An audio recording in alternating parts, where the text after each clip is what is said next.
Futures climbing back to positive territory here as we get going on a Monday. Lots to discuss coming up this week. Going to be a big one for the overall market. Both CPI and PPI coming up this week. Inflation data to come.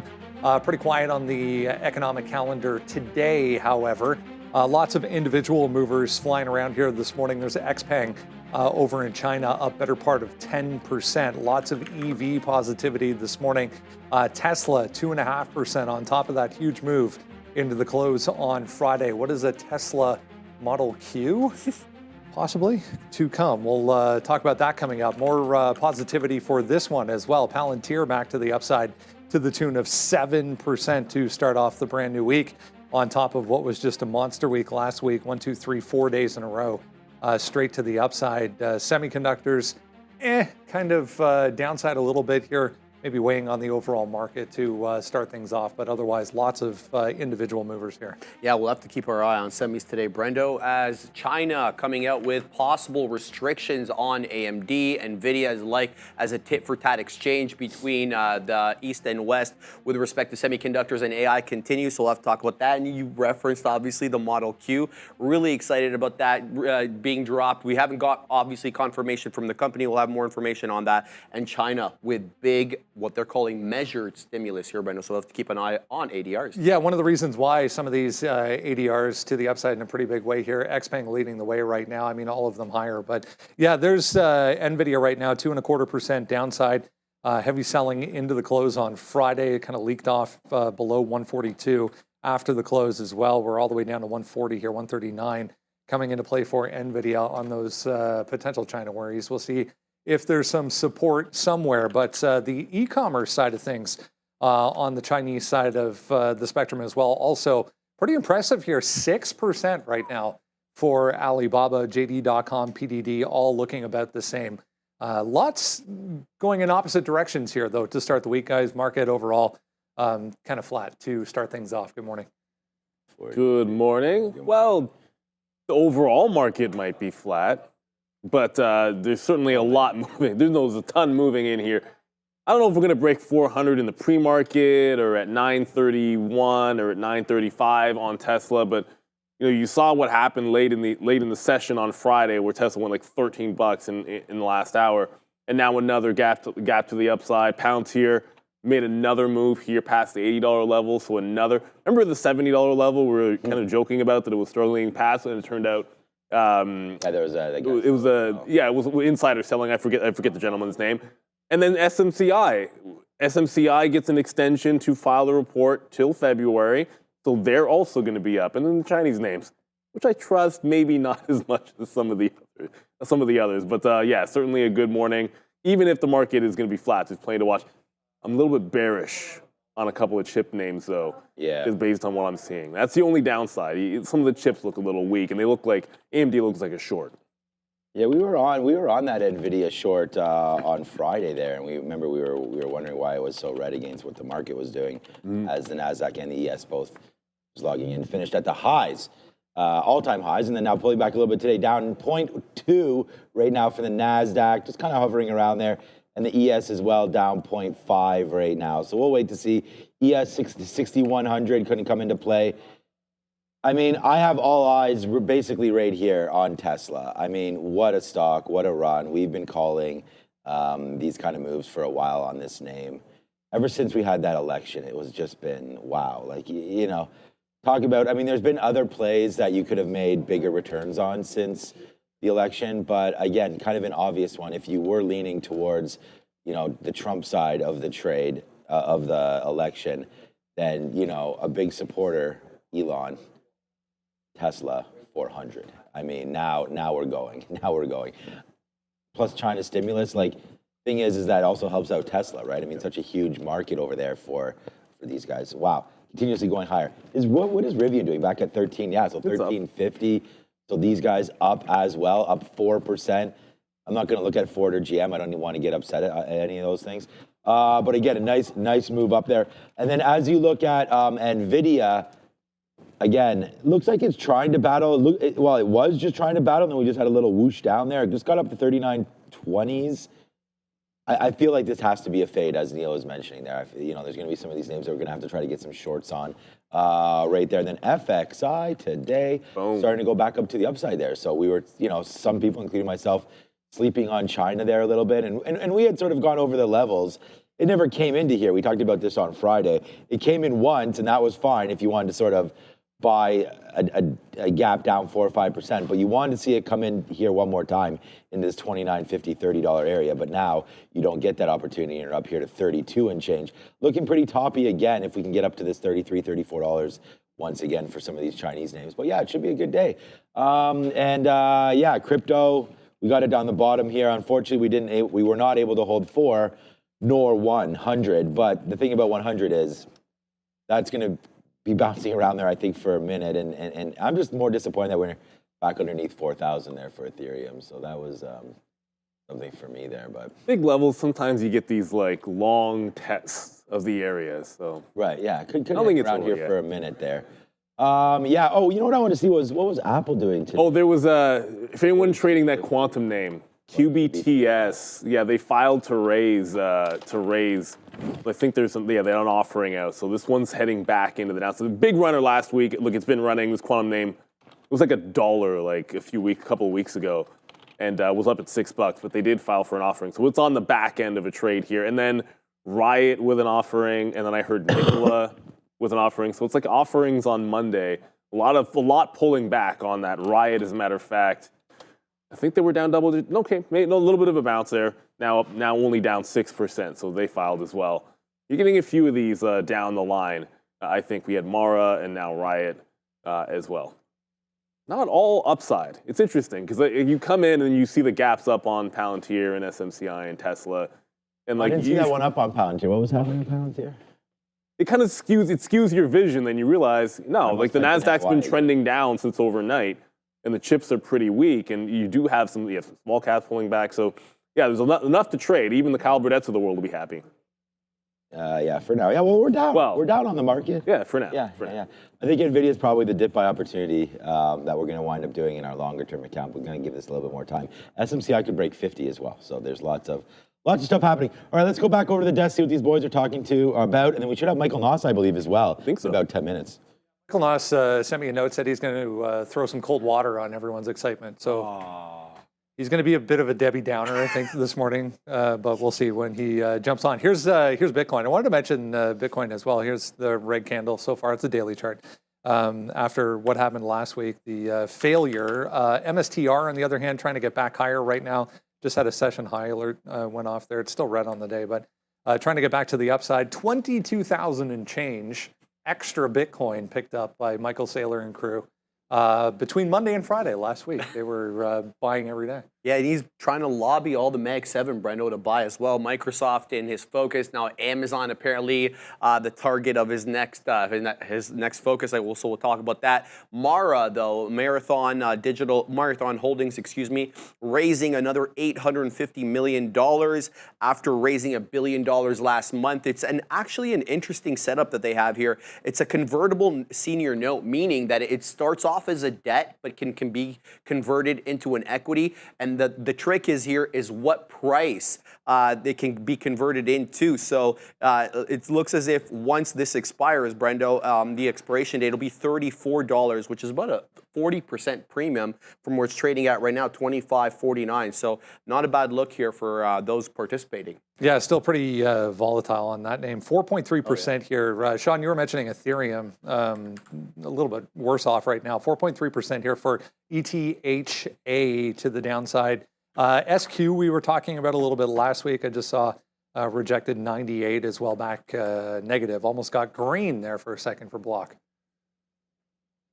I was just noticing this. The market cap fell off that 4 trillion. We were actually approaching 4 trillion right here on the. This is just CoinGecko doing this math for me.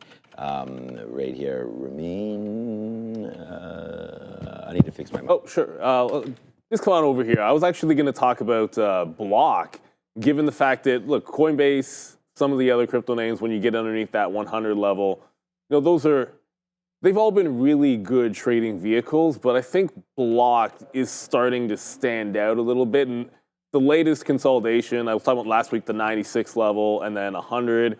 So you're consolidating 96, like this top into the 100 top. if we end up with the red day, like I'm looking, well, I shouldn't say a red day. If we don't claw above 100,000, I'm looking at that 96, a prior high for support on block, and then the $100 breakout is probably going to only happen when you get a breakthrough of the 100,000 level on coin. And really, all you're seeing here, and I want to pull up a 15. I want to pull up a 15-minute on BTC. What you're seeing is 100 failed break. I don't want to call it a failed break, but lower highs each time we test back above 100.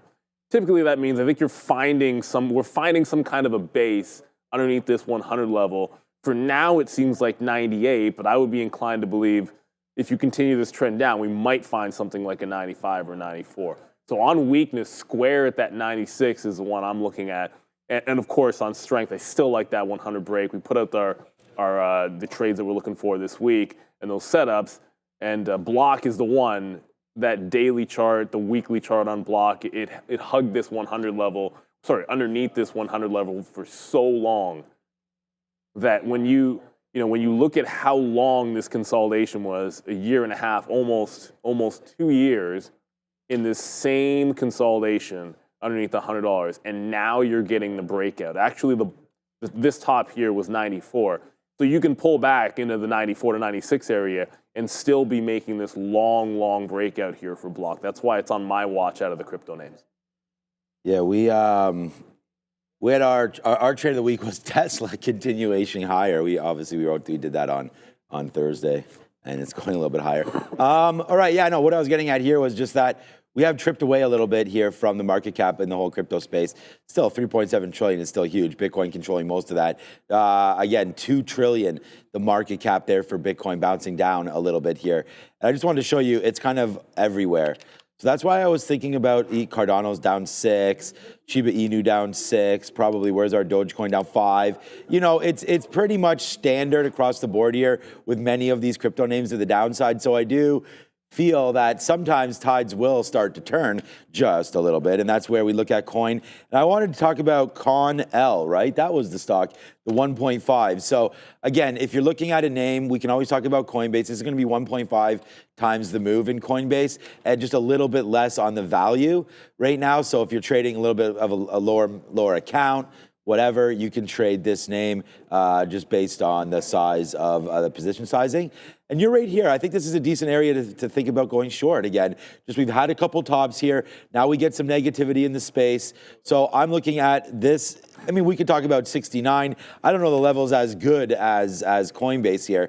But again, with the spread being 50 cents, this may be hard. You may get stopped out or so of this trade just if you only give it a couple dollars, which is why I think the risk to reward on that CONL might be a little bit better for many. But here's a daily chart. It's been a huge move up. Obviously, I don't think this is a sign that crypto's going down. We still really like it. But if you're going to look over there and you're going to see all the assets to the downside, if Coinbase is going to get this sort of move up when crypto's positive, then no surprise here if we get a little bit of a fade here in Coinbase today. So for me, that 343 coming into play could be something. Looking at a 5-minute chart from where we were on Friday, that's kind of that closing level that we always want to look at. So right there, 343, 342, some kind of an interesting area for Coinbase. We were there, we dropped, we broke, we hovered, now we're below. So I think 342 to 345 is a good spot there if Coinbase gets going. And I think that could happen, right? I mean, NASDAQ, Bitcoin just needs to bump its head above 100,000, and you'll get Coinbase right back to where we wanted. So 342, 343 there for Coinbase seems like the right play in the crypto space for me. And then if you want to short anything or long, you could use IBIT. I mean, we'll be probably trading IBIT more than these two names anyways. So. So that's about it for that. And I mean, I love quantum computing. I think that's one of the next things to go as well. And then SMR already came down to the level that we should have been buying. That's not a long term. You could always sit here. We didn't make it on the day trade. It didn't come in enough, or it came in the pre-market. I don't remember. But we had written down this level a couple times and just not been able to get it. So I don't know what was going on. $23 is a level here for new scale that I really like. That now it's 3 straight days of the upside, but that was a level. And just looking at another thing that could work, up 1% into a negative market here. You know, we got one other thing on Friday. We didn't trade this too much, but you know, Snapchat, Meta, and Google all got that great announcement that potentially TikTok, that uphold ban there, if they do not divest by late January, I guess when Trump comes in, you could get a bump up in these stocks as well, if there's any real truth to that story. I think this is what happened, and then it came all the way back down. But the thing is, Google, with the PE of only 23 right now and the Mag 7, you're not going to find, the market's PE, I think, is around 23. Maybe Michael knows that, I'm not sure. But the S&P PE is extended. I like Google's opportunity here as well. There's the bump up for Google, especially if YouTube is not going to get, it's hopefully not too many guns pointed at YouTube right now, although the DOJ is all over Google for other reasons. So we'll have to wait to see if that comes into play. But I guess looks like won't last for long, though. Google's actually breaking lower right now, so.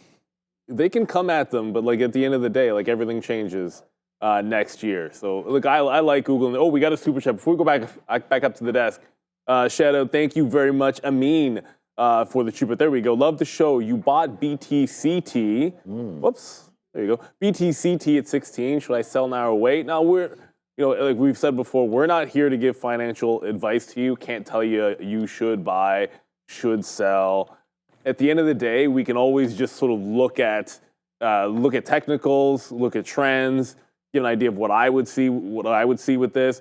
So first thing I would say, if you're in something, you should have a plan or what's your action plan? Bit Digital here is on the back end of a big breakaway move on the daily, right? So you get a squeeze type move on Bit Digital, and really it lost big time support on Friday, it's gapping underneath. So this is the kind of notion where you've got to know what is your risk tolerance on this. Were you planning on risking to 50% to zero? What was your plan of action? Because you basically had one level on that move up, on the initial gap up, that was holding very nicely. And when even if you get back into 13 to 14 area, this is going to now turn into a bit of a bag hold spot. Where did people buy the dip the first time? Probably in and around here at that 13. That's where it looked like it was holding again, 13, 14.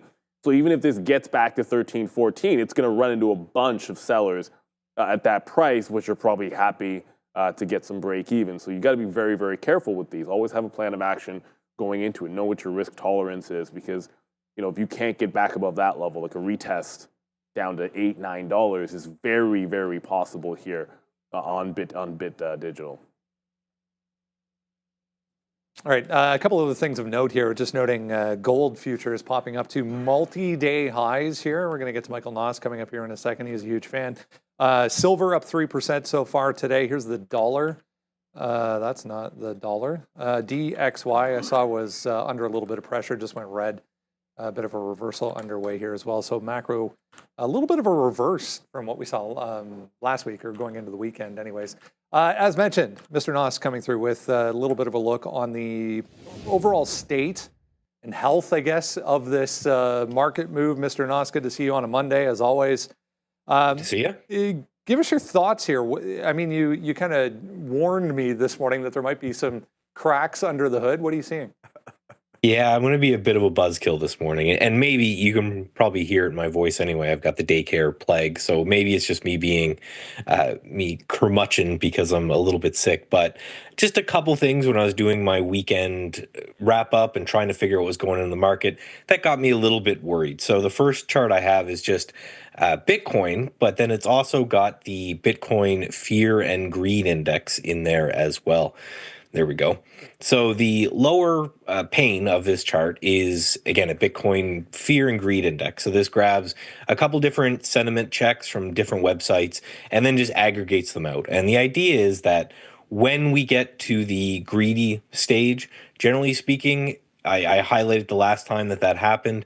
Generally speaking, it doesn't necessarily mean that it's going to reverse entirely, but sometimes it's a halt of price action for now. And that happened in March, and then you know everyone knows it took all the way until November until it finally broke out. So we're seeing a little bit of this inside of the crypto space. Things are getting a little bit euphoric. Everyone is Fartcoin broke $200 million in market cap.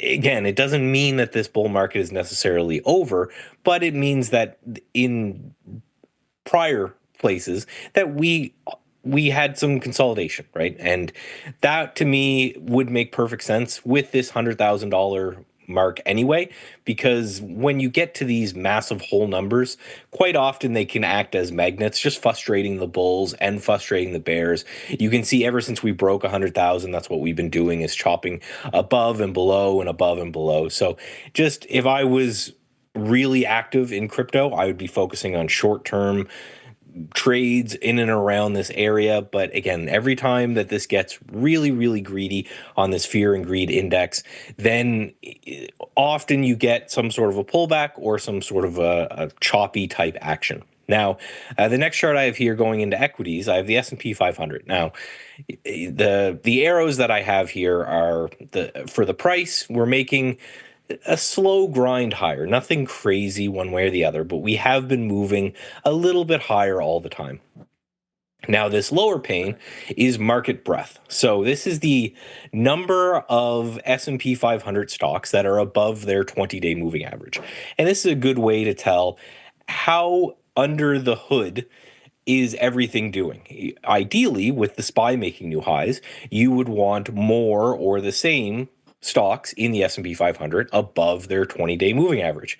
Any moving average, really. Exactly in this case, that's moving lower. So we're having less stocks above their 20-day moving average than we normally would, even though the SPY is making new all-time highs. And that's evident in this next chart I have here, which is the RSP. I've talked about this a lot. This is the equal weight S&P 500. So the same 500 names that are in the SPY.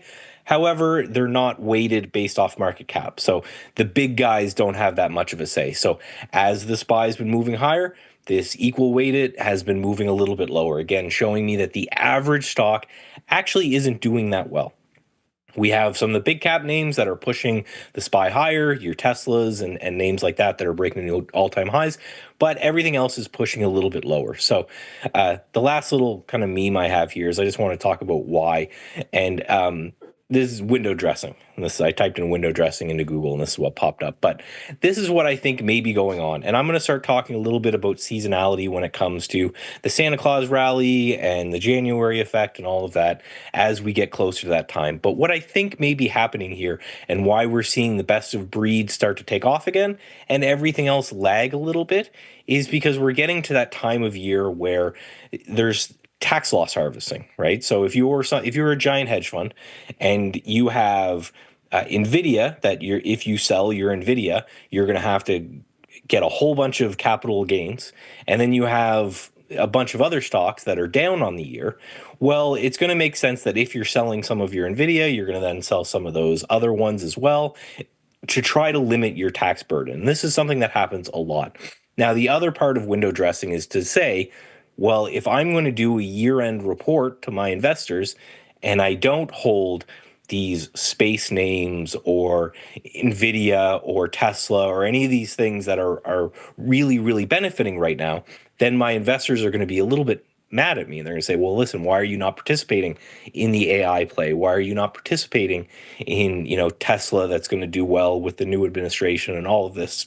So I think you're going to see a little bit of this going forward, where maybe you're going to get some of these names that weren't doing so well getting sold a little bit into the end of the year. The names that have been doing well all year, maybe you'll get those bought into the end of the year. That's what I'm thinking, and what I'm thinking is doing this. So when I have that frame in my mind, then now when it's time to go and to place these trades, I know what I'm looking for. I want names that were strong all year. Those are the names I want to get involved in, and the weak ones I probably want to avoid. Yeah, it's interesting. I was just sitting here thinking there's 2.5 weeks till the end of the year. That's it. So it's about that time where we start to see, some positioning and some moving around of portfolios. So interesting concept. It would be really interesting to dive a little bit deeper and see if on years where we've had such a move, 30+%, for the overall index, what that looks like going into the end of the year, if it's more so or less than any year where it's choppy or kind of back and forth. From an individual standpoint, is there a group or an area of the market that's standing out to you? I mean, you mentioned the big names starting to go a little bit again. Is there something that's maybe catching your eye that hasn't been for the past few weeks? Yeah, so the big names I think going into the end of the year for the tax loss harvesting are interesting, but one thing that I'll talk a little bit about, which again, shout out to the Stock Traders Almanac, talks about this a lot, is that generally speaking, you get a move into small caps when it comes into January and into the New Year's, where big companies, big institutions start to try to take bets on which company is going to perform well going into the next year and maybe won't be a small cap by the end of the year. So there is a seasonality boost that starts end of December, early January that generally favors small caps. So that's something I'm really going to focus on going forward. Yeah, it's interesting. You were talking about the overall index there. I was reading just before we came on at 8:30 this morning that last week specifically, 4 or 5 days positive for the S&P 500. All 4 of those 5 positive days. Brett, as you were mentioning, the advanced decline was actually negative. So more stocks finishing in the red than positive. So it's not a lot that's doing the lifting. Yeah, and again, I think that's just what we're going to see into the end of the year. Again, I could be wrong. Sorry. But yeah, it makes sense. Again, you always got to think it's death and taxes. Those are the 2 things they say are unavoidable. So if a large institution has to kind of fight around this tax side of things, then that makes sense that that's going to be a motivating factor. And I think that's what's going on, is that I want to reduce my taxes as much as possible. So that means I'm going to sell my losers. Great stuff. Michael Nauss back after the close tonight on the recap. We'll see you then. All right. Talk to you then. Thank you very much there, Michael. And I think maybe trying to predict the future, because I thought I heard something about Tesla at all-time highs, but not really, not yet. No, what are we, like $9 away? Oh, sorry. We're $11.50 away, or maybe $12 away, depending on what metric you're looking at, a closing basis, or if you're looking at the all-time high wick, then we're almost $20 away.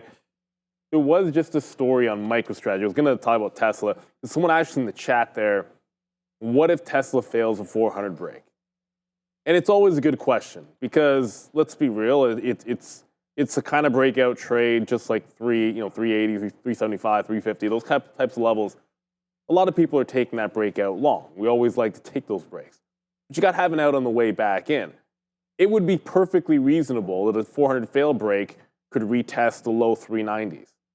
I think that's, and even then, like, you could go even further than that. Like, remember how far the stock has gone to get into these levels. So you want an exit plan. The breakout's supposed to work right away in a general sense. And when they start failing breakouts, you want to have some kind of safety valve. And then when everyone's gotten out of that, sometimes there's good dip buys off things like VWAP or prior support. MSTR just doing what they do.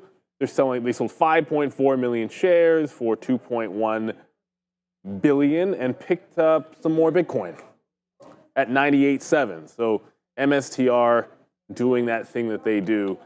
And again, it works well for them. You're seeing others start to get into the game, or at least talking about getting into the similar game.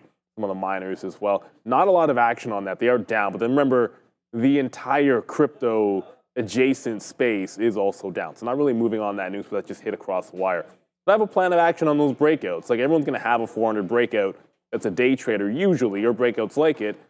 Just make sure you have some kind of an out. When they go and they work, that thing flies like multiple dollars instantly. So you should be ready on the way out. It could do the same thing in the other direction, Tesla.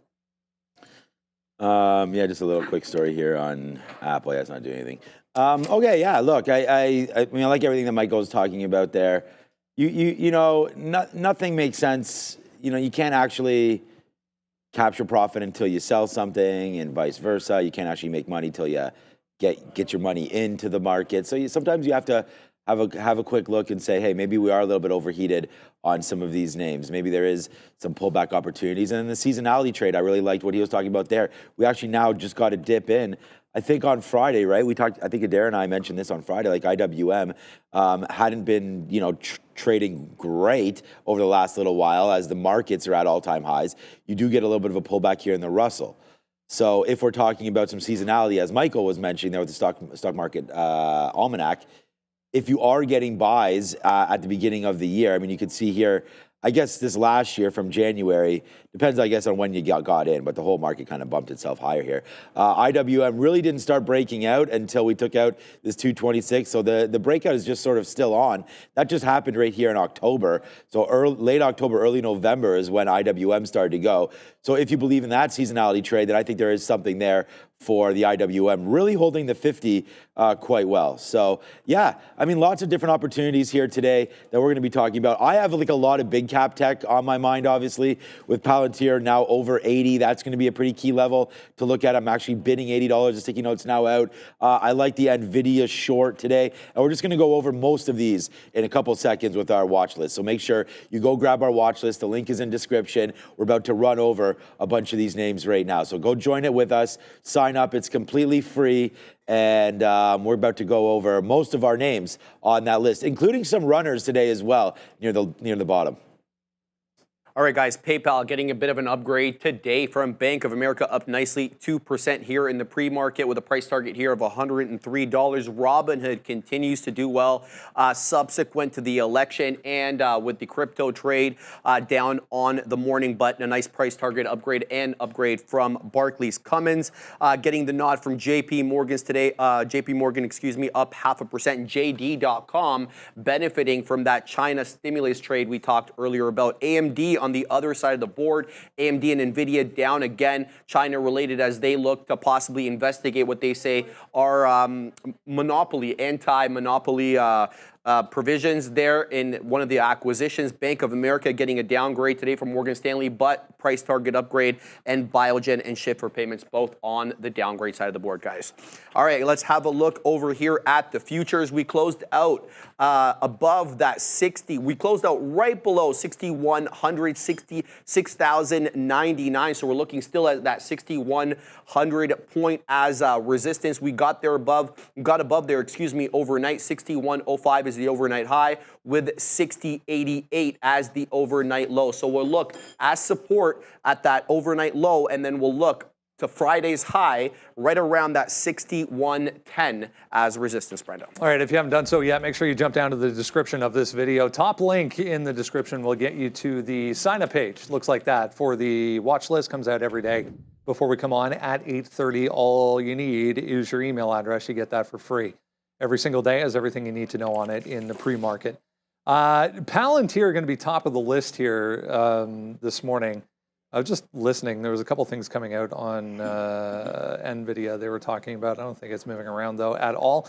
5.9% right now, coming off the highs a little bit here. I mean, another $36.8 million contract extension or expansion, I guess, with the U.S. military coming off that Anduril news at the end of last week as well. This thing's just a monster. It's just a monster. I mean, every day we're looking and it's taking out high. So here, as you were mentioning, they did secure a new contract with the Special Operations Command, SOCOM. So that's one of the sections of the U.S. military, designated Palantir as the lead software integrator. The contract is valued at $36.8 million, and what it does, it marks the first deployment of Palantir's Mission Manager software for Special Operations Forces. But as Adara was telling me off camera, this was moving before the news hit. We are, as always, brought to you by our friends at Worksport, introducing a new discovery on the NASDAQ. Worksport, ticker WKSP. Worksport is a U.S.-based manufacturer and rapidly expanding with growing revenues, government contracts, and innovative green energy products designed to power your life off-grid. Whether you're on the move seeking sustainable energy solutions, Worksport has you covered. Now trading on the NASDAQ under WKSP. Discover the future of clean energy with Worksport. Yeah, shout out to Worksport. Appreciate them. But 80 Palantir? I mean, if we had simply closed where we were on Friday, I think the easy answer was like, hey, we'll just go long in front of 75. It's that nice, even round, obvious level that usually Palantir, like, look at what it did at $70. Like, that was pretty clean. So, yeah, I got to think that the first look is going to be $80 here in Palantir. There's no point. I mean, I can pull up a daily or a weekly chart, but I think we've all seen it. It's blue skies up here. So you've got pre-market highs, you've got 80 even, and you've got prior close. For me, that's more or less it. And then you got to keep in mind the pattern that this has done, which I think is that it bodes well for us day traders. Dip, If you get prior high, great, or pre-market low, and then VWAP holds after the opening rush. Same thing, dip, hold either the prior close or the prior high, and then you get like that VWAP dip. Now, right now, you're underneath VWAPs. I think looking for the even dollar level is about it, but if we end up breaking out the top, then I will be looking for that VWAP continuation. We're just gonna be looking for that long. If we can't hold 80, there's a lot of gap if the 80 level doesn't hold back into the prior high. So I think if it loses $80, a lot of patience will be required on Palantir this morning. Yeah, I'm bidding. I mean, I have the same. Where's my sticky note? There it is. Yeah, I have 80 dip buy, or just take out the top. So again, like we've been talking about Palantir for a long time, and it's just now you're finally starting to get, I mean, not finally, we've been finally getting it for the last 6 months or so, some of these contracts and the reasons why Palantir needs to go up, right? And it's just that they are all the rage right now with AI, especially when they're talking about the US government and talking about Donald Trump. You're talking about trying to secure some more contracts for the push forward here. Defense spending is going to continue to be on the rise, and all they're doing is ramping up. They're getting approvals with their software, and now another government contract and another wing here. And again, we talked about immigration. We've talked about how they've gotten to the corporate side now as well. Alex Karp is like buddies with all of these guys, Trump and Elon, and this is the thing, Peter Thiel, like they're all involved. So this is going to be a cult stock. It already is one. It's up to $81. It was $10 at the beginning of the year, if not less than that. Not at the beginning of this year. Well, maybe it was. I have to go have a look at that. But Palantir again. $80, I think that's the dip buy zone. I'm ready to go long here if it breaks through 82.75. I wrote down 82.50, so once we break that, then we go long on this name. I just think that with 6 million, it's obviously doing more than, its relative volume here on the day. We like the stock. It's just, right now it's looking like this. We've seen it have contracts and lose the bid pretty quickly. Just as much as it can go up 6%, it can get right back in as well. So I don't think if it breaks $80, you really want to be in this name. So I think the landing spot for this is going to be probably $77 to $78 if we break that 80. So that's an if that I'm willing to watch out for. So I'll bid it, and then if it breaks it, we get out. So I'm already, right now I do have a buy down there in and around $80. Give it a little bit of room. I'm not talking about immediately breaking 80, but if it gets down to like 79, 75 or so, then I think you want to get out of some Palantir. So we'll dip buy it once it gets a little closer to $80. But for now, I just wait for this one. Market down, underneath VWAP. We're down underneath, we're underneath. The 200 period is right there at 79.75. So that's something that I'm going to be watching out for. And it's Palantir, and obviously it's going to be on our minds. All right, Reddit popped up there. If you missed it, 4.5% right now. It jumped above 170, trying to get back up there right now on this. They're launching an AI-powered conversational type interface where you'll essentially be able to ask questions and get answers from Reddit posts. So that's starting today, rolling out on Monday. So a nice 5% gap right now for Reddit. Let's talk about semiconductors. We mentioned earlier relative weakness coming into play once again, 2 days in a row here. NVIDIA leading the way downside, trying to get back to session lows right now on, more China worries. Yeah, there's news of a Chinese anti-monopoly investigation. So the State Administration for Market Regulation, SAMR for short, is probing NVIDIA's acquisition of Mellanox for potential violations of the Chinese anti-monopoly laws. SAMR imposed restrictive conditions on NVIDIA's acquisition of Mellanox shares. It looks like those may not have been complied with. So you have the likes of NVIDIA and AMD down on the day. I mean, specifically to this case, Brendo, but you feel this might be something that starts the tit-for-tat exchange with restrictions from one side being responded by the other. Yeah, not the first time we've seen it. No. Well, we'll see how they react. Intel, green. Huh. Yeah. Well, yeah. Wow, okay. Yeah, I mean, what color's the sky out there again? Yeah, I kind of feel like it's one of those. Yeah, Intel. Okay, let's go back to NVIDIA and AMD. I actually hadn't looked too deep into Intel today, but NVIDIA, the 50 period moving average has been a bit of a bounce on the daily, I should say, the simple. And I do feel like you could get a retest today.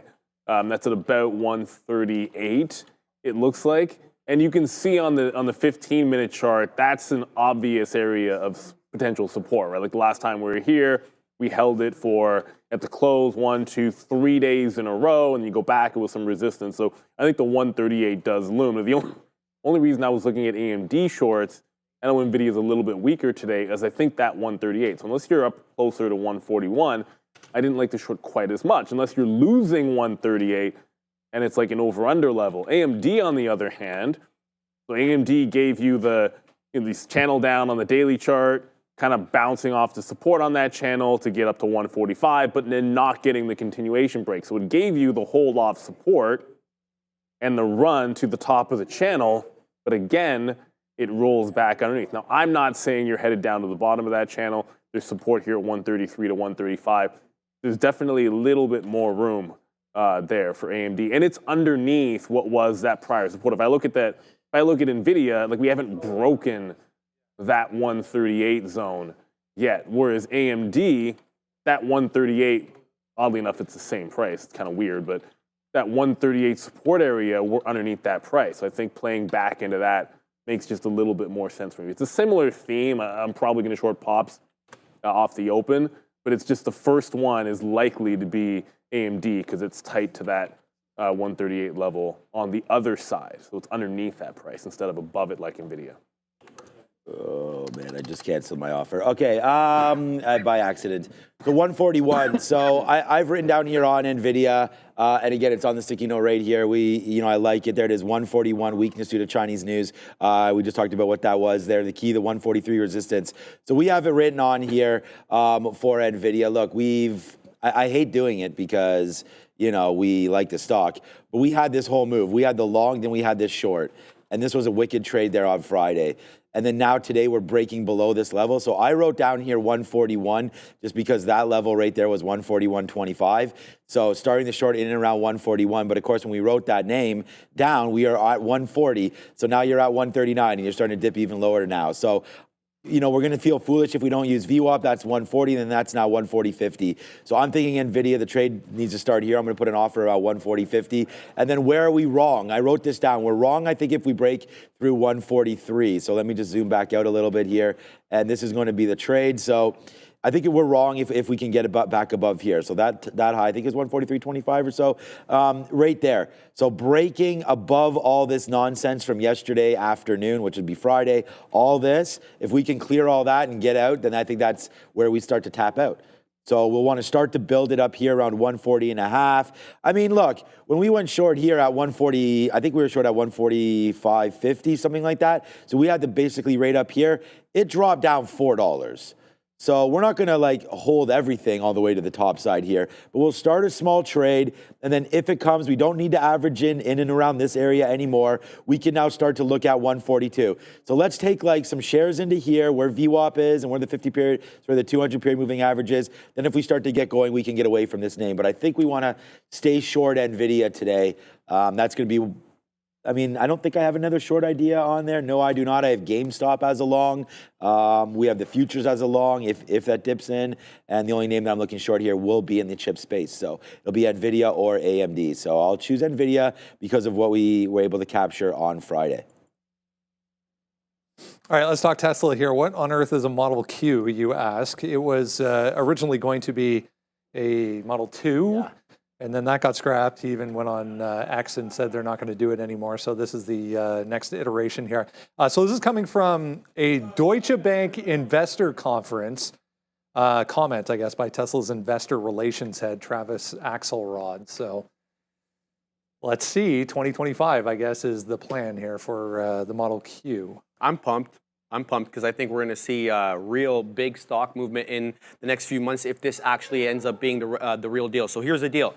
It's going to be released in the first half of 2025, so we don't have to wait that long.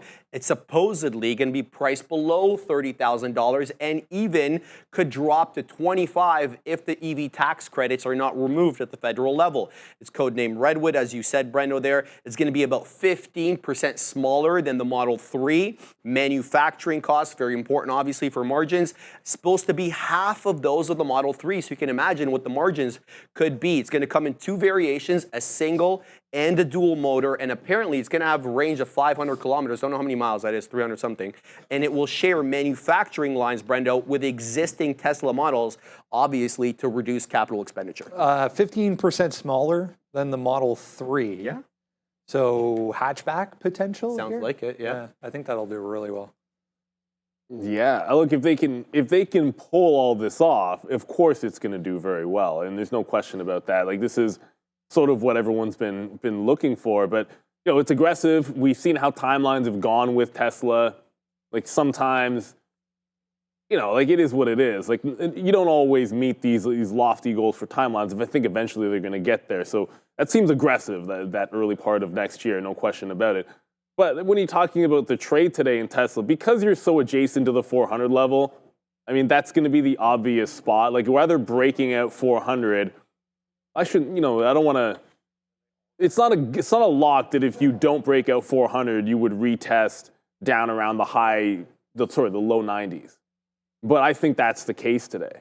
Like, I think we're either breaking out the 400 level or we're retesting into where all that crazy buying on Friday led us to. Those are the two places I'm looking on Tesla here today. And it's just a matter of, hey, if we break 400, understand that you've got the all-time highs, whether you look at it on a closing basis or an intraday at 410 and 415. So you've got a lot of room till you get to the all-time high on a Tesla break. So I think every $5 becomes an important level when you break the 400, or if you break that 400. So I'm going to have, the second we get closer to the open after the imbalances, my stop's going in to break long. If we get down into the low 90s, it's essentially where we were closing. We closed at 89.22, so I think it's that low 90s that I would look for the dip buy. And if the stock goes red, I don't want to be fighting it. You know, Tesla red, don't want to be long. It's that simple. Like, when you look at that big of a run, $13 in the last hour, if it does not hold on to that level, you have like this crazy gap that could fill a second time that I would not want to be fighting on Tesla. And worth acknowledging, I don't think Rivian's actually up today as well, and very close. I'm not saying Rivian's going to break out as well, but Rivian on the daily, it has now made that move past $13, and this is that hold that we've been looking for the breakout. And obviously Tesla's going to be the front of my mind today, but Rivian also just ever so barely above Friday's high for a run of its own potentially, now that you're holding the $13 level. So I do like it as a secondary play. I mean, if Tesla gives up the ghost and the longs aren't working, I come back and see Rivian holding 1350, I could always pivot to that if Tesla doesn't end up working out, but I am taking the break. Yeah, the only question is how many shares and what's the risk, because everyone's taking the 400 break, so everyone's going to miss it probably. You're going to have to cross up $1, I'd say, on that, at least $1. We had our best day last week on Tesla when it broke 360, and we got that long. And that was fantastic. I think you might have missed that one, but it might have pulled back. I could see Tesla, everybody and their mother looking at 400 long breaks, so you're going to have to cross up a lot. And then it's going to fail, and it's going to come back in. So it's a matter of, do you want to hold it when it does do that? That top so far here is 399 today. I was going to say, like, the 200 period is where we probably tap out if we're wrong. And the thing is like right now, as Neil mentioned, it's going to be really, really hard. We do not have the imbalances for NASDAQ names yet. Big bear there, big behind balance of 4 million. Quantum as well, QBTS there, 157, 1.57 million, and then NEO 1.52, sorry, and then NEO 400,000. But because we're talking about Tesla, look, shout out to Chef Joe, shout out to every single person in the chat that has been a Tesla bull for as long as I've seen you guys here. So congratulations, because now you get the all-time high. And the reason why I think Tesla is the stock that most of the traders around right now have made the most money on in the last little while, because A, it's a cult stock, B, it was just at $217. You're almost double. Like, this is not even, like, this Tesla story is not playing around. Like, this is a double basically from October 20th, where you were at $215. Like you're getting, like, okay, maybe it's only 85% since then, but what a move up there for Tesla. And it's just like there's a lot of traders involved in this name. There's a lot of money being made, like a lot of money being made here on Tesla. So I could see it dumping off of this 400 just because it's psychological level. But at the same time, I don't think you avoid going long. But the 200 period, what I'm trying to get at here is I want to use the 200 period for support. But I just think that that's possibly going to break immediately off the open. So my dip buys, I wrote down here 394 for a dip buy opportunity. And the reason why I'm looking at that on Tesla, here's a 20-minute chart. I just was sort of looking to see where maybe were we gapping. That's 393 to 394 there. You could get a little bit of a stop. I don't know if that's going to be a place or not. It's like, here's the 5-minute chart. That's 390 where we sort of barcoded off. Look at that run up there at the end of the day on Friday. I don't know, man. We just gained so much market cap from 3 p.m. on Friday to where we are today. It's such a huge move. Like 390 right there. Randy, Tesla's up 85% in a month and a half. And we're sitting here with like our hands up our you-know-whats. Like there's just a lot of money being made here on Tesla. And yeah, that Model Q's coming through. Really looking, oh man. Anyways, the trade for me, breaking through 400, you take the long. I think that's a no-brainer trade, easy one. But it's where it falls back. I say you use the 200 period. So whatever that is. So that's the risk. So if this is at 396, this 200 period, by the time it breaks, that's your $4 worth of risk. So you're looking for $4 at least on Tesla. So that's what I like. I think it's a long. I think it's an easy one until it tells us otherwise. All right, brought to you by VinFast. VinFast Auto is excited to announce the official delivery of its flagship VF9 all-electric SUV to North America customers. This stunning 7-passenger, 3-row electric vehicle has a starting price from $69,800 in the U.S. The VF9 Plus is now available across VinFast's retail network in California, dealerships nationwide for a limited time. VinFast is making the VF9 Plus even more accessible with an exclusive promotional lease offer of just $529 a month. In the Canadian market, all-wheel drive model has all-in price starting at just $77,000, is now offering an electrifying premium SUV option tailored to all-season performance. Let's talk about SMCI extending these gains we saw after the close on Friday, or trying to at least. We got about 48 there briefly, trying to come back in right now. Still 8.25%.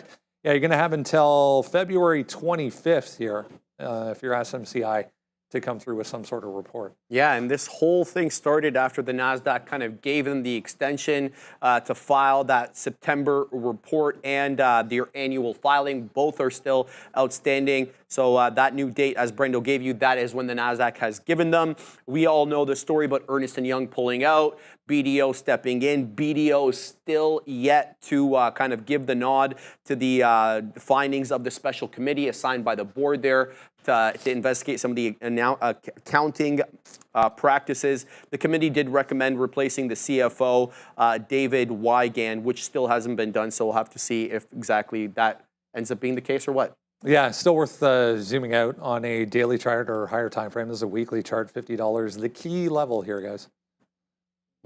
Yeah, that was that big look. Obviously, everyone knows the story by now of the gap on SMCI and how nasty things got. But you've made a triple up since that, effectively a triple up since that bottom, and this is the gap I think Brandon's talking about, that $50 level. There's room to it today, but you've already tagged so close that I do think I don't want to diddle in the middle of this range too much in the open. I think letting it settle down makes some sense. Like it gave a week-long consolidation, 40 to 45. So for us to gap out in front of that, I think the prior high is sort of an obvious level, 45 to 46. So the pullback in a prior high makes perfect sense for me here. You've got already a big buyer at 47 and a half for 150,000 shares total in there. So I don't want to be forcing the action at the open. Given what we've seen at 9:30 on this stock for several days in a row, it's either crazy breakout, like you've had some pretty big dumps at the open. If it were to pull back $1 and give you a test in the prior high, that would not surprise me one bit. So that starts at that 46 level and gives you back into 45 on SMCI. Want to be ready for that curl. With Tesla and Palantir on the board, however, the chances I'll be sitting on the bid with an order out at the open is next to 0 on SMCI, because those are the two stocks that I think I'm going to have, in AMD, that I'm going to have orders on at 9:30. But I think you let it calm down. If it goes back into that trend and holds that prior high, I think we see 50 today. It's just a matter of being ready off the open for a little bit of a dip and rip. Yeah, for me, very, very similar trading on SMCI. I mean, a stock that's up 8% cannot be ignored. So, yeah, I'm going to trade it like it's an earnings play again. So you get good news, comes out, nice little pop-up. It's now $9.25. So for me, SMCI is a buy right here at that low at $46, maybe $47 here, but not right at the open. Let's let it settle down and watch out for that 200 period. I just want to get over to this real quick because we talked about what some of these imbalances might be coming through. SoFi.NQ. Was SoFi always an NQ stock? Yeah. Was it? Okay, yeah, all right. Whew. I'm like, now ever since you made me Palantir, think about, that made me yeah, I was like, wait a second. Okay, we would have got the note that of it turning over to NQ. That would have been okay. Anyways, no NASDAQ on here, really. That's what I was trying to get at. There's a small Tesla. Okay, so Tesla is on here, so I didn't notice it. It is getting a little bit of a bump up from 396 to 397. So nice little dollar there on 300,000 shares. There's Worksport, by the way, Brendo. So there's Worksport trying to get above that dollar. We know what happens when that breaks. They have that new story there today. So that's nice as well. And there's our SMCI, 400,000. So let's go back over to the desk. We'll get the China story. But it looks like Tesla right now trying to go back upside. Watch out for 399. I think that's not a horrible spot to start your long now that you've gotten this out of the way. The imbalances are out with only 4 minutes to go. All right, all you need to know here, a couple minutes to go here. Moderately loose monetary policy going forward, coming from the Chinese government. So, I mean, we've been talking stimulus, it seems like, for the past 14 years, coming from the Chinese government, and it still hasn't appeared. So moderately loose is their latest approach to language on that. Here's a huge gap, 6% for Alibaba. Yeah, and they're promising more proactive fiscal measures than we saw with the EV tax credits before. Some of the consumer goods were getting some of the nod there. So that was a meeting of some of the high-ranking individuals. There's also a next meeting, the Politburo led by Xi Jinping. That takes place between December 11th and 12th. It's called the Central Economic Work Conference. More to be announced during that time, so we'll definitely be covering that. Their 2025 GDP growth is expected to remain the same at 5%. Not really looking for anything different. Up over here, as you can see, K-Web, 8 1/3, Brendo, in the green. Yeah, and in the green, by just a smidgen today, is Alibaba. Just keep in mind, this looks pretty good for a reversion trade. I mean, we talk about these all the time. You get a big, strong trend, look for the revert. Well, so much for it bouncing off the 50 period and breaking out at 88. This is the problem with Chinese ADRs. It's like they don't give you this trade where you're breaking out here, which is the obvious technical one. You end up just gapping obscenely far away from it for us. So it makes it a little bit trickier here because, what are we even talking about if you got 88 today? That'd be disgusting. If it gets there, I would be a buyer, but that's not what I'm looking for. I think in this case, it's just a VWAP continuation, 91 continuation type play. I do have my eyes at least a little bit on PDD. This name is a little bit of a different story. If it were to jump and get to a 120 into the 50 period, I'd probably look for a bit of a fade on PDD. But as we said, with the focus on Palantir, AMD, Tesla at the open, a little bit SMCI worth watching. And I just, there was some, what just happened here? Netflix just jumped down. Was this an imbalance? Maybe I don't see. I didn't see Netflix. NVIDIA is a sell, 360. Netflix just dropped into 925. That's 926 or so. That's $7 or $8 in. I just assumed maybe there was a sell imbalance on Netflix, but I don't see one. It's just that QBTS, like Sean was mentioning, to the buy side. I saw a second ago, NVIDIA. There it is. NVIDIA is flipping back and forth, 300 buy, 300 sell, but nothing on Netflix on the locator, despite the fact that it just dropped and went red on the session. So could be a nothing burger. Didn't have a plan of action for trading Netflix anyways. I'm going to try. I was just thinking about, so what do I have bids on right now? Tesla, Palantir, the TQQs, and NVIDIA. So NVIDIA offer. All right, so Tesla just came to $399. We did not get punched in, $399.30, which reminds me, actually, I need to put that back in because the script went off in the pre-market. And yeah, no, I purposely used the right stop order there. I never want to get ticked in the pre-market to a break. Not anymore.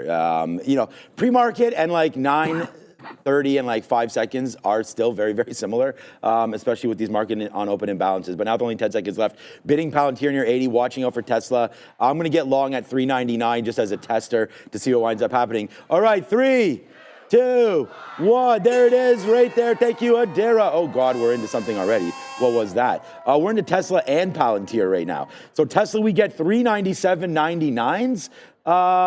Okay, I must have put that in wrong. I'm going to take out something right here at 398.50. I'm not even sure what Tesla's doing right now, but I guess I got punched in the long there.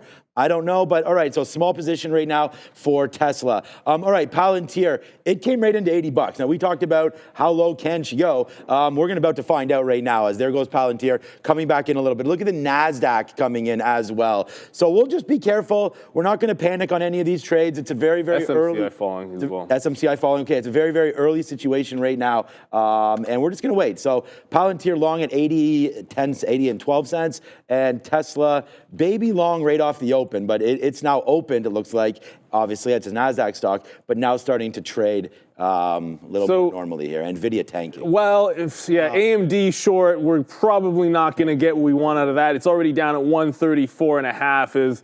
That one's absolutely rocketing to the downside. Where's my Palantir chart? All right, let's see if it can close above that 80 level. I did want to short that AMD. I don't think we're going to be able to get it. Tesla does not come in. 390. Tesla just came into 395, it looks like. I'm going to go black chart again here. Just came into 395, 395 change and starting to hold. I still have the 400 breakout set, but if we're going to hold on to support at the 95, every $5 is going to be a key level there on Tesla. We're going to have to be very patient with this AMD.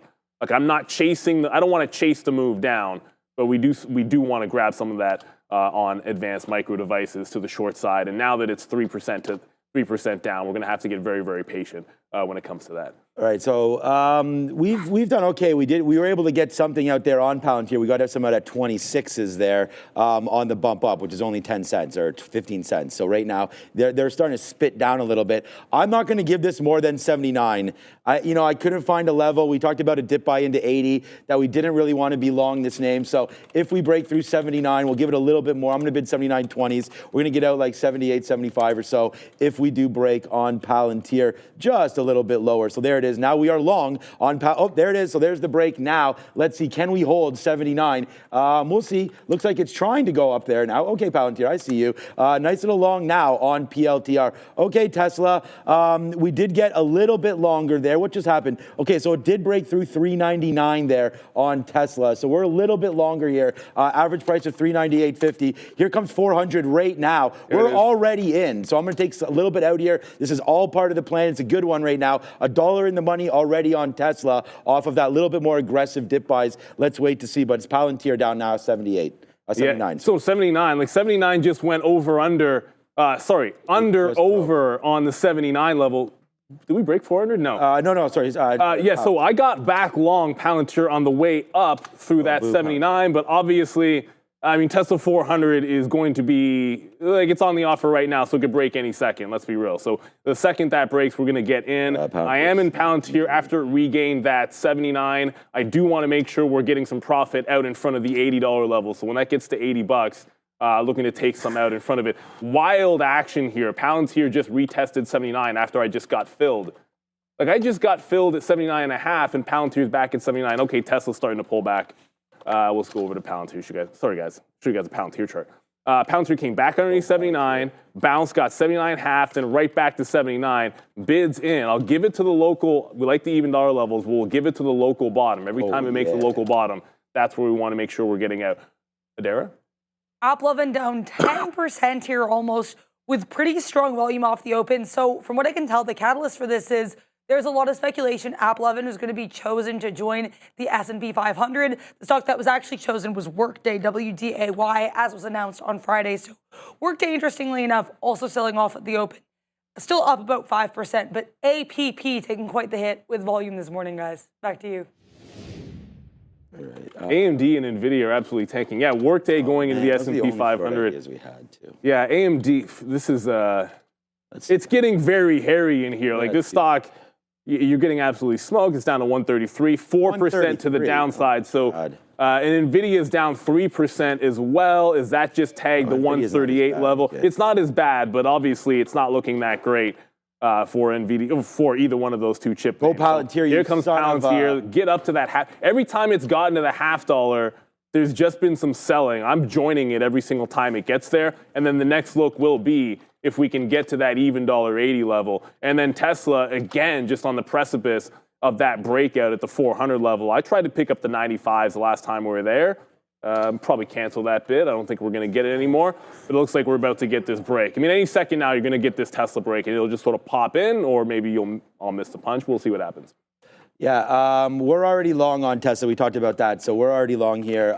Looking to get a little bit longer there it goes. All right, so nice, huge move up there for Tesla. We are well in the money now, $3, $4. Did you get that at all?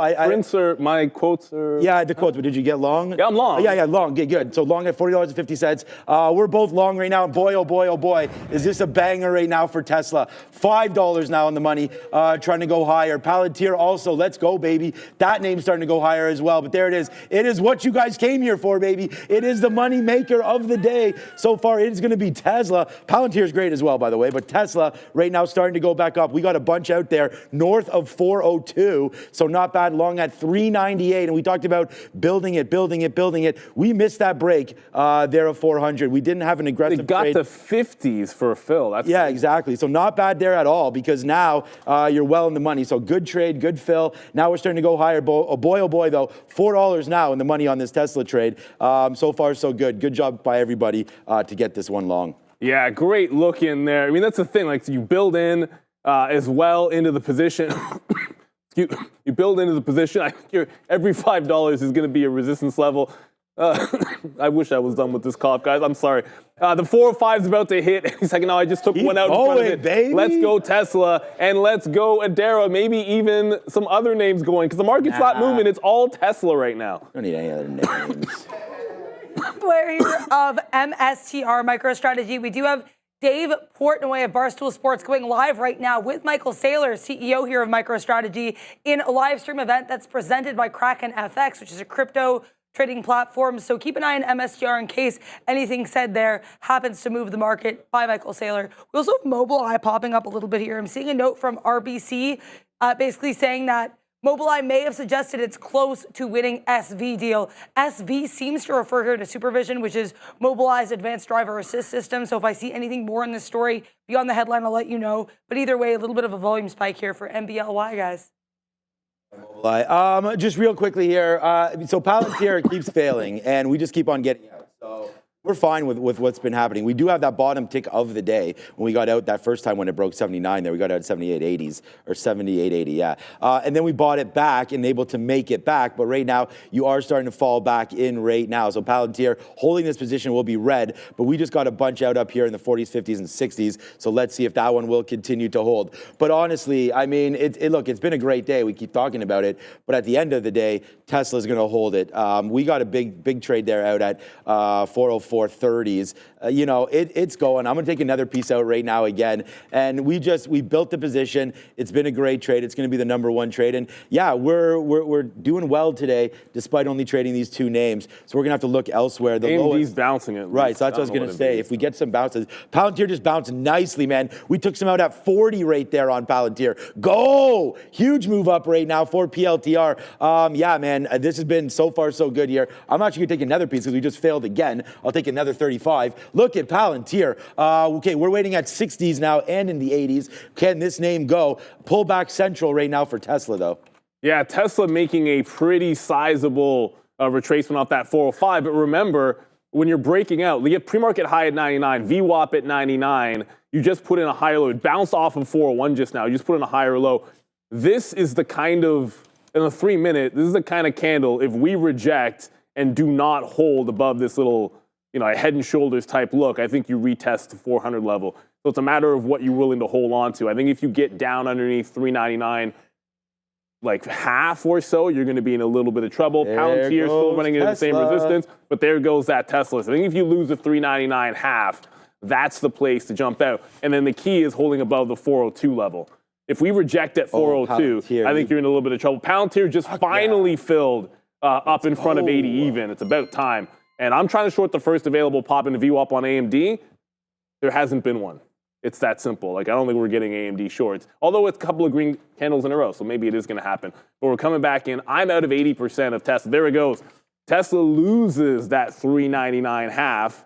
I'm out and looking for the 395. Remember, again, if it held on, great. If it's not going to hold on, I'm not holding my 400 all the way down to 98 when I think you can probably get back in. Let me just go over to Palantir because I was showing you the Tesla chart. It just got into VWAP. So at this point, it's like even dollar level on Palantir. Only place we bought is that 79. And Tesla starting to head into the downside.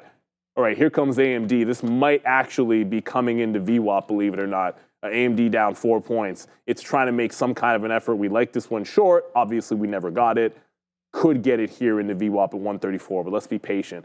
The market's basically flat and doing nothing. I'm looking over at the NASDAQ and wondering, is my chart even working on the NASDAQ? We've got these wicks, and we're just sitting here doing nothing on that NASDAQ. So be very, very careful as the market, I think, is going to eventually make some kind of a move.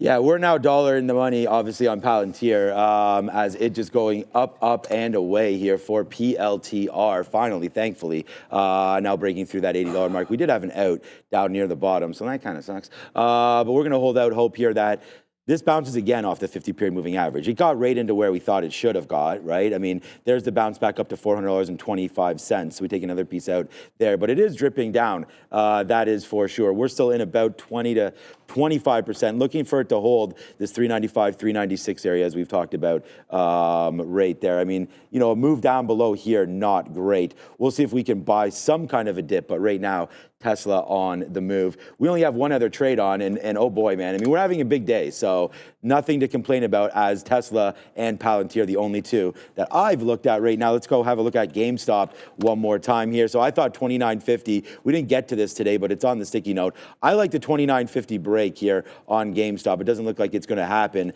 Down right now, 0.75%. Here's 29.50. I just thought from Friday, if we could break through this area, that was what we talked about. Friday and the pre-market high, then during the day high. Doesn't look like it wants to get there. That, of course, is GameStop. Oh boy, here comes Tesla right down into 395. So good outs for us on Palantir, obviously, up there. We were just at $80.25. So great couple outs there on Palantir. And then here comes Tesla. We just got a little bit more down there at 397.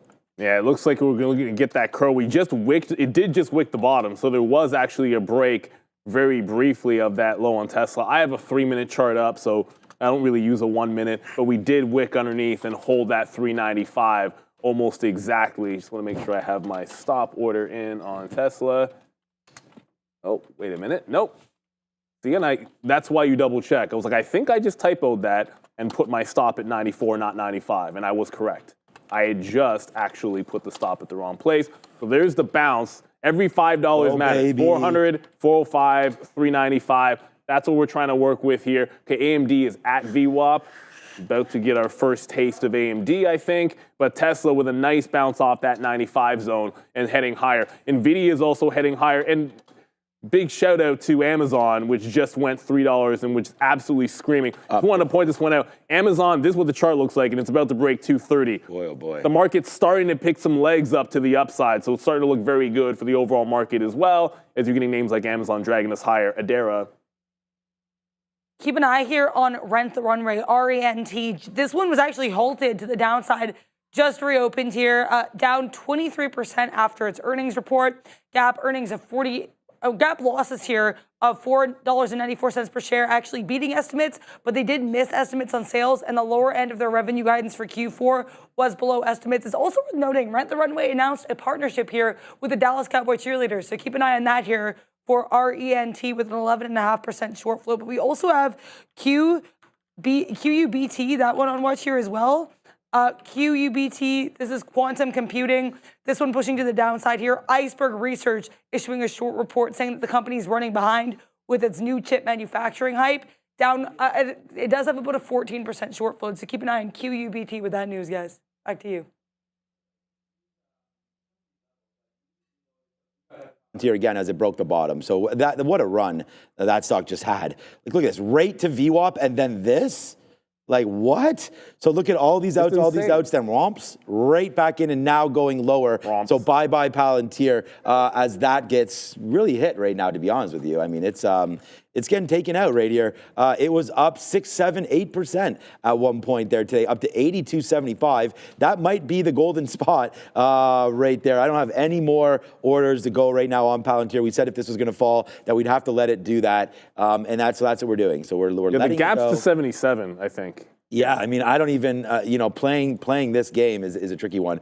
So there goes Tesla. So we just reloaded at 396. It went to 397.50, and we didn't take anything out. So, I mean, we're going to have to be very, very careful. This stock is also teetering right now. I'm going to be stopping out if this breaks down from 393.50. Again, like, it's been a good time, Tesla, but we don't have to be in this for a long time. Like, I see that we're both stuck long here, and I, have a decent sized position. It's not huge or anything like that, but we are back in it. So let's put it that way. So if it comes back in, we will take the L now on Tesla. So right here, let's see, man. This cannot break 393.50, or we'll be close to flat on it if that winds up happening.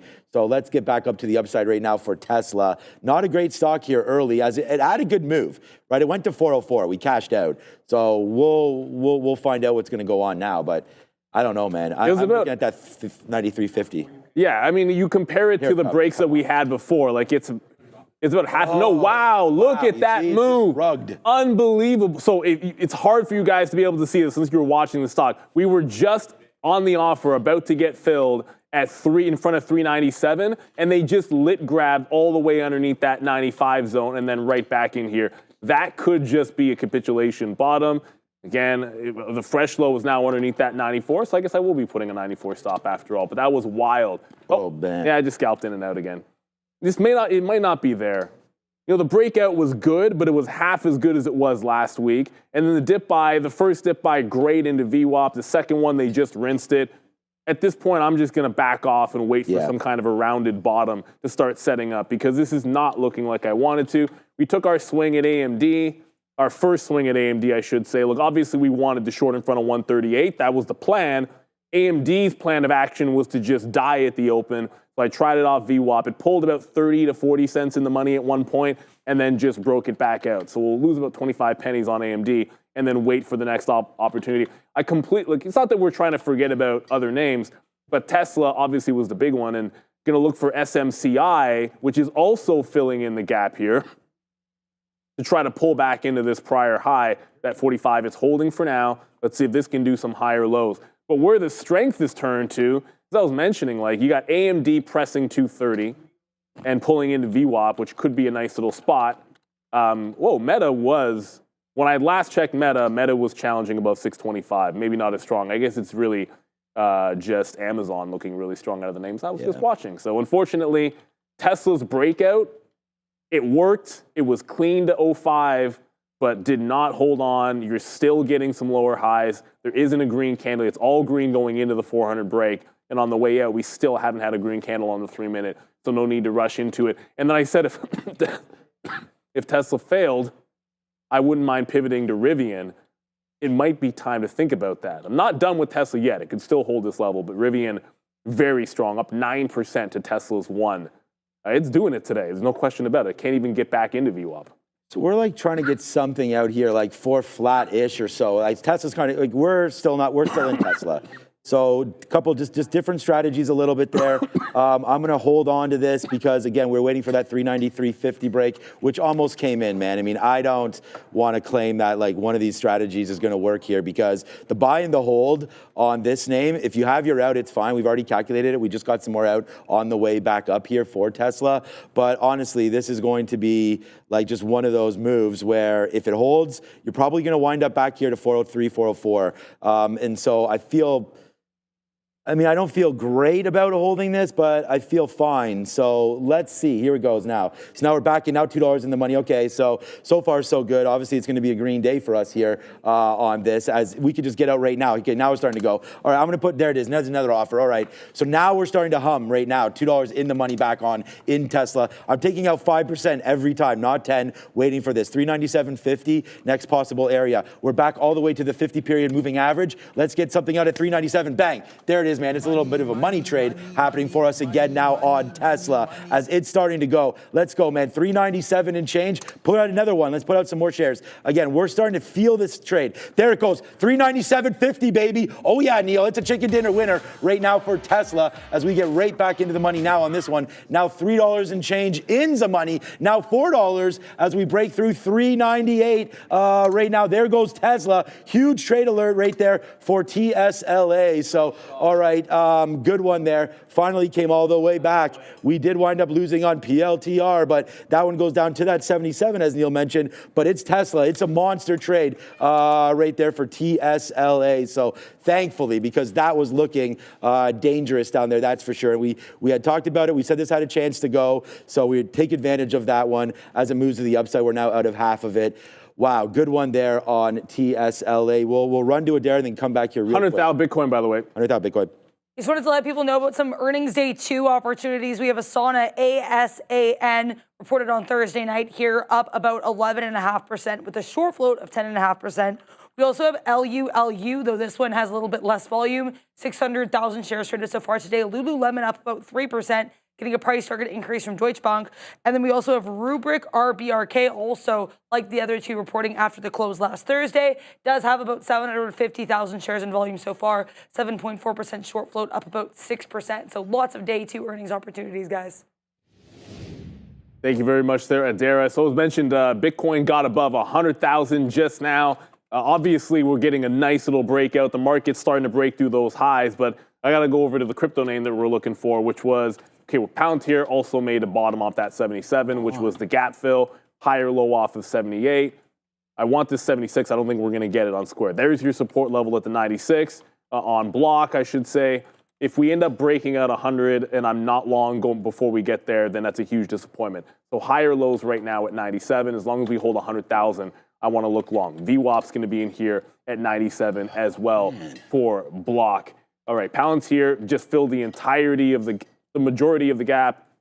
Guess technically it didn't fill the entirety of the gap to 77, but it just bounced off 77.4 and is putting in a trend reverse off the open. So we got a closing candle above 78, went long. This is not a hold till the low of the day. This is a hold to the prior candle bottom, which is 77.95. So if we lose that, then I'm going to be out of Palantir, looking for a play back into VWAP. But block, definitely going to be on my attention as you're getting a big time push to that $100,000 level here on BTC. All right, 77.34. Just putting a stop in for Palantir in case it does come back in. Right there, good pickup on that one. All right, so I'm still using that same level on Tesla. Right now, I've done the math. We are pure trading with house money. We just got another out, huge out again, above VWAP this time. We just got that 50 order, 398.50. So we just got that. That's like, that sends us to the moon on that stock. So that was a great little trade. Actually, now that it's coming back up, I am getting nervous about it. We talked about it. I do chase P&L a little bit to a fault. We've talked about that a little bit. But I'm going to get another piece out. I still believe in it. It can go up higher. But now instead of having 50%, I only have 30%. So, yeah, that kind of sucks. We'll have 25% if we get one more fill here, add VWAP, and then let it run. Oh, there it goes. Did we get it? Yes, we did. So there it is. So now if it runs a little, we just got the 25 there. So if it does, or 20s, if it does rip up, fine. Now I have a comfortable piece and willing to wait for that. So my next area, let's put an offer at 399.50. If that comes in, then la-di-da. And then after that, we'll go higher. We'll go 402 right now on Tesla. We'll put about 30% of what we have left at 402 in case that does come in. So far so good all over that place. We do want to go short. I know you were already in AMD in and out quickly on that one. But right now, NVIDIA is making its pullback into 40s again. So 139.50. the high of a short that I like. The thing is like I really want to cheer on the longs. I know you've got Palantir and then we've got Tesla right now. So let's just see if this one can work out for us. Tesla monster trade here to the north side now, almost $4. Great look over there on Tesla, $4, and wow, Rivian just went 11%. What? So we were joking before in the pre-market. I was like, you know what? We get above 15 on Rivian. This time I'm going to put a trail on some of my shares in my long term, thinking that I'd be putting an order like that at lunchtime. Might have to do that a little bit sooner because Rivian, and this is why 15 breaks out. I think that's a $15 to $18 level. Once you get into here, you want to come out the other side and get to $18. But Rivian is flying. I don't want to chase too much. I still think it can pull another pullback. I thought we'd get 14s. 14.10 should have been close enough, unfortunately. SMCI, just to update everybody, nothing burger, does not hold a higher low, still trending down. There is nothing good about the trend right now in SMCI until it does some kind of a curl. I don't mind. See, Tesla does not hold.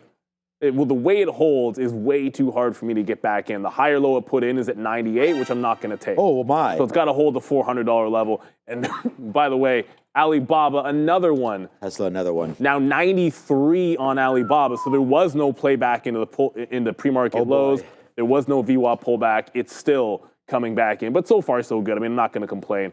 Tesla, Palantir working out nicely so far. As Palantir trying to get to VWAP, I think if we get to 80, I probably want to sell that. You're still making lower highs ultimately on this stock. We're starting to feel some kind of ways. All right, we just got double outs again. Bang, bang, bang. 390, 399 right there for Tesla. That was our last sort of straw there to see what we wanted to do. So we're still at that 399.50, and then we're at 402. So good couple trades there, it seems like, anyways, right now on Tesla. All right, Broadcom, Netflix. I mean, I'm just trying to see which ones are hitting here. Netflix is hitting for some reason. Dara, Netflix is down 1%. Not that there's anything to worry about it. I don't think there's going to be a story here with Netflix, but it is. Nah, sorry. I thought it was a little more dramatic than that. It's not. I thought we just had a big red candle down, but we didn't. Just into the day's low again. So there it is. So I guess it was this move is what we got indicated on there. 329, 330, down now. Ooh, Netflix really starting to go down. It's only $6. Remember, this is a $900 name. So nice little push back in for Netflix. Just wanted to bring that to everyone's attention. Just hit the scanner as a name that's down relatively more than the market and one that we look at all the time. So not to trade it, but we do talk about Netflix, of course. All right, so that's that play. Let's check in on the ride hail, see if the Model Q has anything to do with these guys here today. I don't think so. But there it is right now. It is Uber, 65.50 or so. I mean, if anything, the Model Q probably helps Uber a little bit as some of the drivers and whatnot, if they can start to purchase maybe lesser cars there, creating a more viable business, potentially. I don't know. So Uber right now, we'll wait to see, but down 1%, more than the market as well. Yeah, look, I mean, a lot of you I see, obviously not screaming, but mentioning about NVIDIA. Yeah, this is at a spot where you could think about going short right now. There's no doubt about that. At that 200 period moving average, I'm like very, very close to pushing the button right now on NVIDIA against that 140. So let's think about doing that here. Let's just see if the market wants to bounce off this 50 period moving average. I think this is a decent short opportunity on NVIDIA. In fact, I think I'm going to put it on. I think I can. I am. Sam, I am short right now on NVIDIA. So again, this will be a different trade than what we had on our sticky note. We'll go short right now against 140. 140 has been the high. If we break out there, we can get out 140.25. We'll bounce away from NVIDIA, but I think I can. Poof, 20 cents in the money. This is how we're doing it all the time, hopefully. Look at this, Neil. We just took this one right now, and there it is. It's another one, Joseph, on that short there. 20 cents, put that in the pocket right now. Just sit back and relax, and we won't sip that cognac. That's a little bit too early. It's a little, well, it's 5 o'clock somewhere. It is, but it 5. I mean, what about it is a bit early. Well, noon. Yeah, fair enough. I'm a little older now. Noon. I don't even drink a beer for the Bills games. You know what? I shouldn't mention the Bills because I'm just going to get in a bad mood. Palantir is holding a higher low at 79. Remember those even dollar levels? We like them when they work in your favor. But the last time it broke, and even we broke that 80, and then we came right back in to retest that 78. So at this point, if Palantir can't hold a higher low, my trail has gone into the prior bar, which is now our entry point, just underneath that 78.3. It will not turn into a losing trade. At least that's the good part, but Palantir is still trending down. So while it's worked, getting the 79 and then getting the break off the 80 level, 78 level, we still could lose and end up in that trend to the downside. And if we get out, fair enough, I might look for another bottom off that 77. I like the fact that it held on to that prior high, but I'd like to see some higher lows come in and maybe a retest of VWAP. Oh my goodness, Alibaba just continues to go higher, and Rivian, which we're looking for that join on Rivian on the next available dip, it's still putting in all green candles on this 3-minute here in Rivian. It's pretty much headed for a $15 break at this point. I'll look failed break pullback into the prior high. Maybe the 14.50 area we'll be able to get here on RIV. And so we're going to hold Palantir. It's about 50 pennies in the money, but I want to see it break above VWAP, and then we'll look for more continuation. Rivian's going to get to 15, it seems, before long. We'll see what that level looks like, but I'm looking for a fail break and a dip buy. Let's go to ADR for happening now.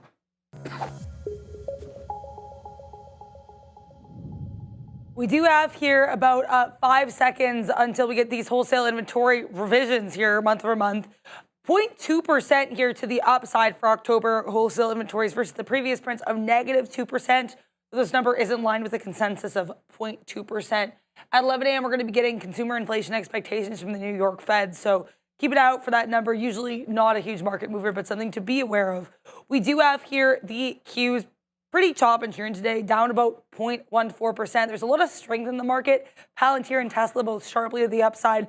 Although Tesla has been a little bit more chop and churn, these are certainly names to keep an eye on. We also have moves in names like Workday, which is actually added to the S&P 500 or is set to be added to the S&P 500, whereas AAPL, which was a lot of people were expecting to be added, actually dropping on the fact that it was not announced as the addition. So keep an eye on some of those tickers.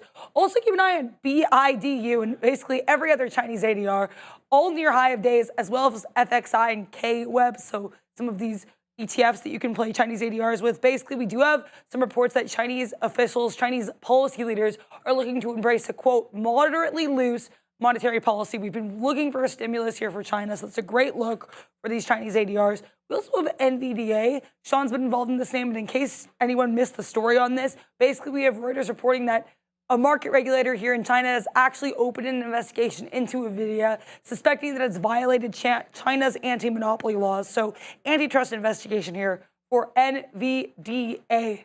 Back to you guys. Violator, yeah. We'll see what happens. Right now, regulators. Yeah, we'll shout out to some more in G action there. All right, so here comes a nice downside move. So we'll just short a little bit more on the top side because we did get out. I mean, NVIDIA's been fine. We just took it right now. We'll short some more 90s. We were trying to short O's, so if it comes back to O's, we'll do that. And I'm only going to give this a quarter. So just for everybody there, we're only giving this to 140 quarters. And then we're out. Like, if it breaks higher, it breaks higher. We've already dealt with this devil many times, and it's not one that you want to have against you. So let's just wait to see what happens with NVIDIA. And what I mean by that is like, if it runs, it will run, and it'll change on a dime. We've done that many, many times where we've been short, flipped over to the long, and vice versa. So we are well aware of the fruits that NVIDIA can bear. And right now, I think it's going to be a short, so we're going to play that way until it breaks through that 140 convincingly, and I'm only giving it to the quarter mark. And I wrote down on the sticky note today, just because I know I get a lot of new followers and things like that, like there it is, into the 60s. So this is what I'm sort of talking about right now.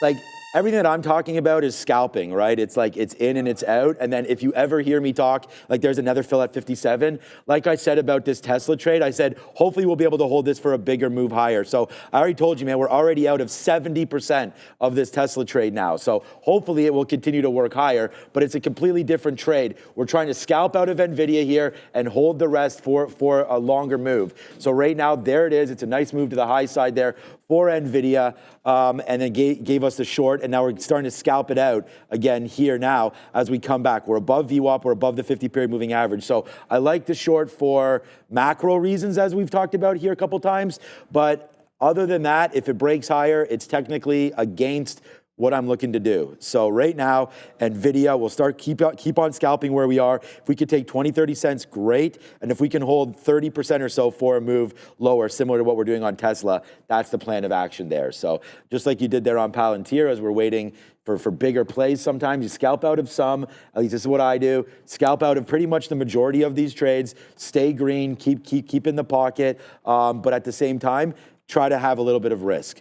So here we go. My next bid on NVIDIA is 139.16, but because I got reloaded, I forgot to put another one. I'm gonna put another one at 55. See, here it comes. See if we can just take, again, 20 cents now, start to take a word from my guy, Sharif over there, weasel our way out. And there it is right there. I promise I won't use that again. Nice move to the downside right there, 139.55. So there's another 20 cents. So right now, look, it's a good day, man. We're sitting in $4 worth of a winner right now, but it just still needs to happen for us. Let's get going on both NVIDIA and on Tesla. More so on NVIDIA. I think this has a bigger move potential back into 138. Oh, they just barely got me out of Palantir here. No. But it's fine. Like it caught a bid, we reloaded it. It came back into prior resistance level, support level, turning into resistance at 60. So I sold some 50s. And then right after that, it wicked the low. Still gonna be green on Palantir because we picked our spots pretty well.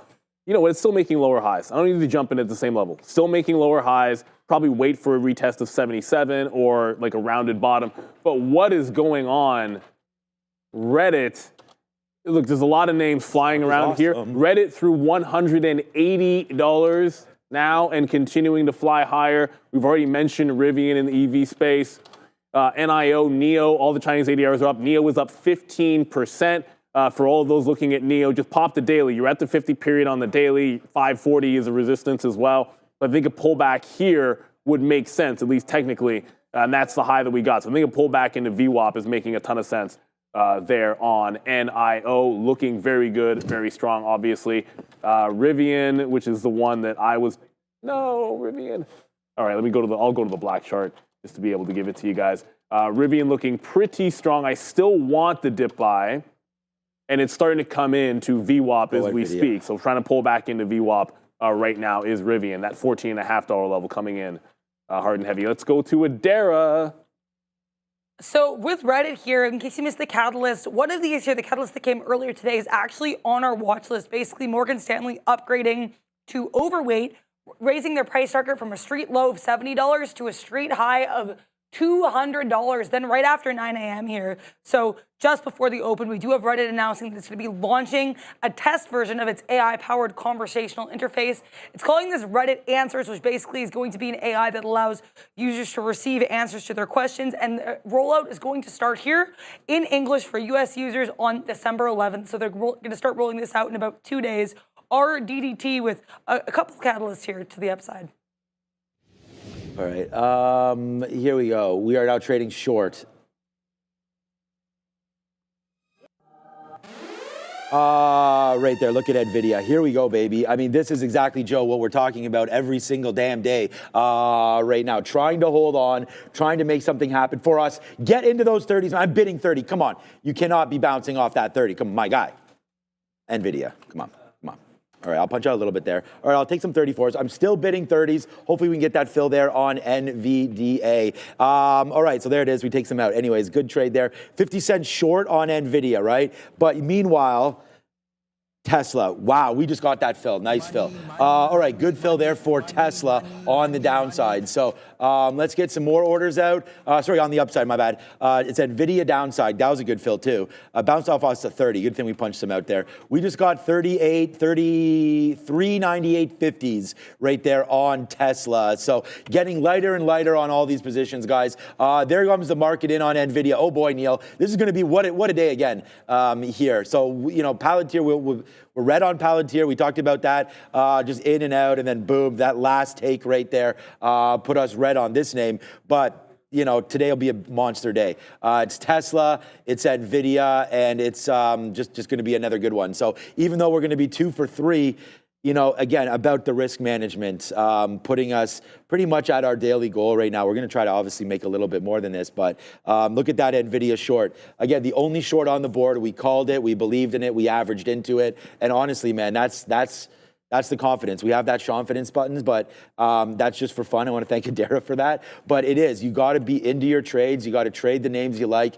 You got to hold on to the ones that make sense. That's how we have $4 winner on Tesla, and now that 50 cents almost top right there on NVIDIA, right? Be patient. Wait for it to come in. It's not going to work every time, but when it does, it's definitely pay dirt, right? So that's what you're waiting for right now. We're out of about 70% of this NVIDIA trade. Yeah, you got to wait for it. And look, this market is still trying to decide what it wants to do. But good out on Palantir. It continued to head lower, broke 78 a second time. It's still trending down. The full gap fill is down into 77. So we took our shot at 79. It worked into VWAP. We took our second shot at 78. The first one didn't work. The second time holding 78 was good. It's more of a flat trade in here when we took it to third. We've got to be very patient waiting for that next little push. Rivian's still looking very good. Oh, yeah, Rivian. As I think it still wants this breakout, $15 break. It didn't get to VWAP. It just bounced off 14.5 here. So it's got a strong trend to the upside now that it's put in. I hesitate. I mean, I'm going to show you guys like the steep trend that it's got going on right now since the open.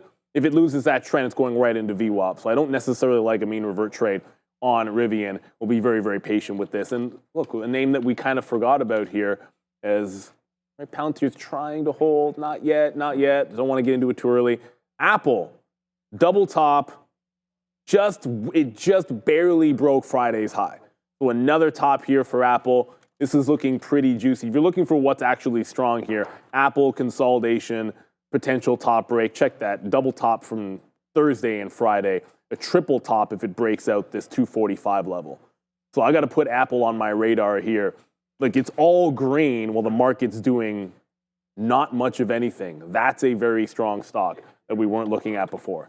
So I'm going to throw that one up on a side chart and make sure if it breaks out that 245, we take our shot at it. But it's Rivian coming into VWAP that I think is going to be next. SA just said, when does SSR trigger? What stock are you talking about? That's important. Yeah, let me know. I don't know specifically what symbol. So short sell restricted triggers when a stock prints down 10% that day. So I don't know what stock you would be referring to, but you can always just put it in there and let us know. Lucid's also going with Rivian.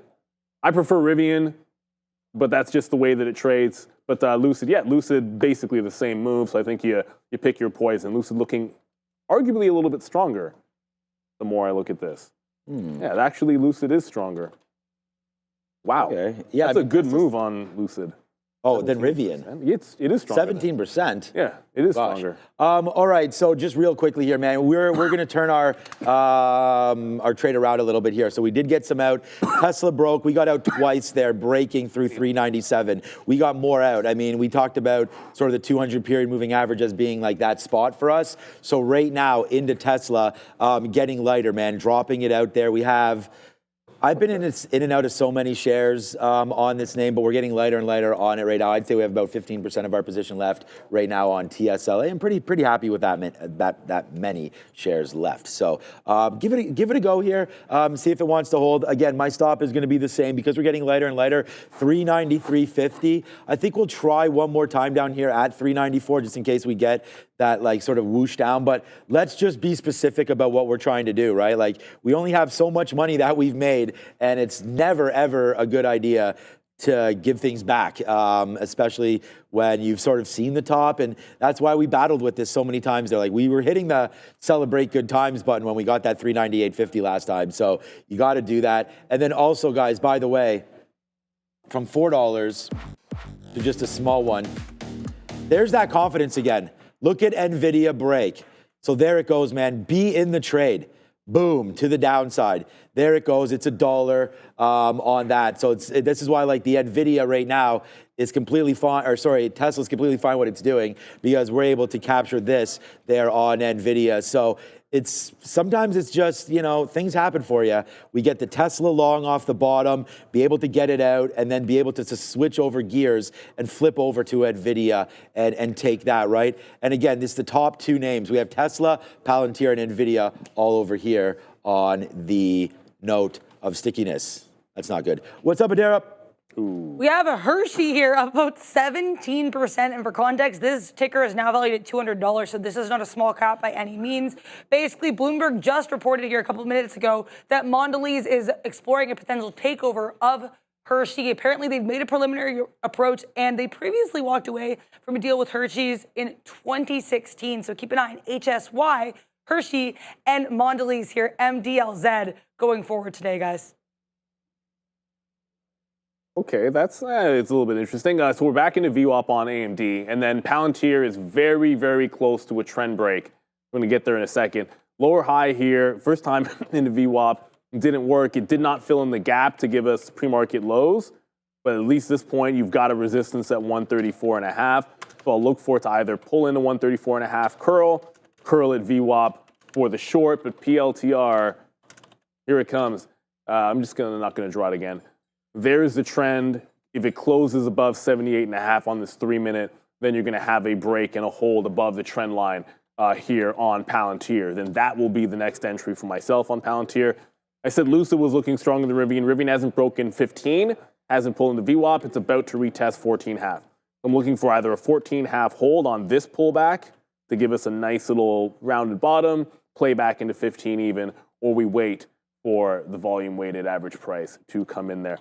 I was close to looking at the Tesla 394, and then I remembered, my note this morning, I was like, either we're breaking the 400 level, which we did, but the gap was to that 390 zone on Tesla. I'm thinking if we lose here, I want to be ready to play back into that 390. I'm not necessarily loving the price action. It's a failed break with a lower high, the pre-market highs for a bit of a head and shoulders trade. Like either it's regaining VWAP and we're playing off of 400, or I should stick to my plan and wait for the 391. So I'm just going to be waiting for this to actually come in for us a little bit more there on Tesla. So here comes AMD. It's giving you that little bit of a wick shimmy off of VWAP, break, hold back underneath. This will signal the entry. Bit of a topping tail candle, which I like, and then give it to the local high on advanced micro devices. Lucid still looking very strong if you're trading that one instead of Rivian. But Rivian, it might not give VWAP. It might just be a 15 break after all. Oh, Rivian, okay. All right, so we're back in here. We're going to give this to 390. We talked about 390, 350. So again, just as expected, not as expected. I mean, you never want to, hold something against you. But, we did think, okay, here it comes in. There it goes. So there it goes. Right. I was going to say, came right in. I was going to say, as expected, we take the long because we did talk about that. We only got out of 75% of it. So let's just see if I'm going to cancel all my offers in case it does want to bounce back upside right here for that one. But right now, there it goes. Tesla breaking through. Looks like we might have, to say we found a bottom down here at 393, I don't think that that's going to necessarily be true. So here it comes back in again, 393, 392. That close, we talked about where does Tesla go red, right? I mean, that close on Friday, you should be able to tell us where it goes red. Right here, yeah, so just under 90s or so. So that would be a level 392 possible bounce. That's that spot right there. So if you're looking to do something on Tesla, I could see it happening in and around there. All right, so here's Palantir, just came into that bottom. We're going to take a little bit of a dip buy opportunity here for PLTR and see if that one wants to work out for us. Maybe not, but right now Palantir, it's in and it is soon to be out maybe. Small position here for Palantir. I put the stop, I thought, near the bottom of the day. So if that comes back out, then we are out of that one, 140.26. So there it is, sorry, 77.30s there. So there's the break on Palantir. Dip buy opportunities maybe, but we are now out of Palantir. So just lost on that last reload there. But yeah, so far everything else. We did not get that Tesla dip buy too well there. Maybe I'll try to buy now 93 and change, but we were still waiting for that 90 to come in. So that's going to be sort of my next area. 390 break on Tesla. That's the next one, and I feel like it's coming through. Let me average in. I'll take one more shot here at 391. Tesla's a great stock. It's my number one stock. We're doing absolutely fine on it. Just trying to see if we can catch something here on TSLA. Yeah, good. Let's get going, Tesla. Ultimately, I did want that 390. I don't know if we're going to get it. We're back into AMD. Mentioned that off VWAP, and here comes Rivian. We're pretty much up there and about to break that 15 on Rivian as well. So market's starting to actually head to the downside. But you know what? Trade the Pool is back, and they allow stock traders like you, to get evaluated and trade real shares using the company's capital with no PDT rule holding you back. Trade the Pool has just launched a limited edition program. For a one-time fee of just $300, you'll receive $80,000 in buying power and the chance to become a funded trader. Hit a profit target of just 4%, and you'll start trading with the company's capital. Get funded faster and easier with the new conditions designed for success. And the best? The profit split has been upgraded to a generous 70%, so you keep more of what you earn. Don't wait, check it out now and see how Trade the Pool can help you trade bigger and better. Scan the QR code you see right in front of you. Click the link in the description and shout out to Trade the Pool. Okay, so, all right, the market's still in the same range. It's crazy this NASDAQ is really not moving that much. AMD just I just got filled at the quarter mark here, at the half dollar mark, and I'm bidding the quarters on AMD, and then we'll look low of the day, 132.5. Rivian, like all breakouts, when I say it's imminent, yeah. Yeah, both, yeah. It doesn't go. So I got my stop order. I'm actually not crossing that far. Rivian's a $15 stock. I cross up to like 6 cents or something like that. But we could still pull back into VWAP. We could pull back into 14.5. But we just lost 100,000 on Bitcoin. Again, so for the umpteenth time, and I'm not bothering to count how many times we break 100,000 and lose it. If you got some time on your hands and you care that much, I suppose you could. Yeah. But there is another fail of 100,000, some acceleration to the downside. My goodness. There was an offering on Riot this morning, but Mara's the one that's maybe on my radar here. Like if we hold underneath 100K, this one has a flat bottom-ish break. This is going to low out here if we lose the 24 area on Mara. Check that. It might actually be 23, but not looking very good.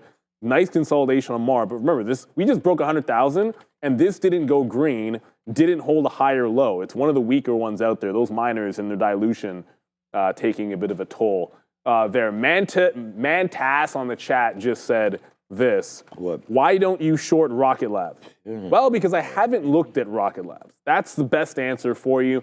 I understand basically that'd be a good reason. Anything can, like it was a trading opportunity everywhere. A lot of people have said this is an overpriced stock for quite some time. And if you've got it, congratulations for you.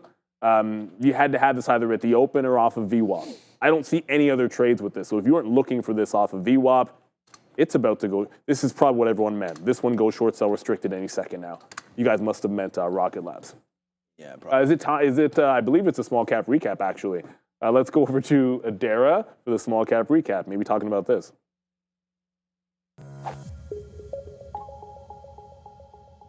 Just to quickly pivot off of the SSR comment, it might have also been AAPL, which is down more than 10% and is also SSR. I just wanted to touch on that.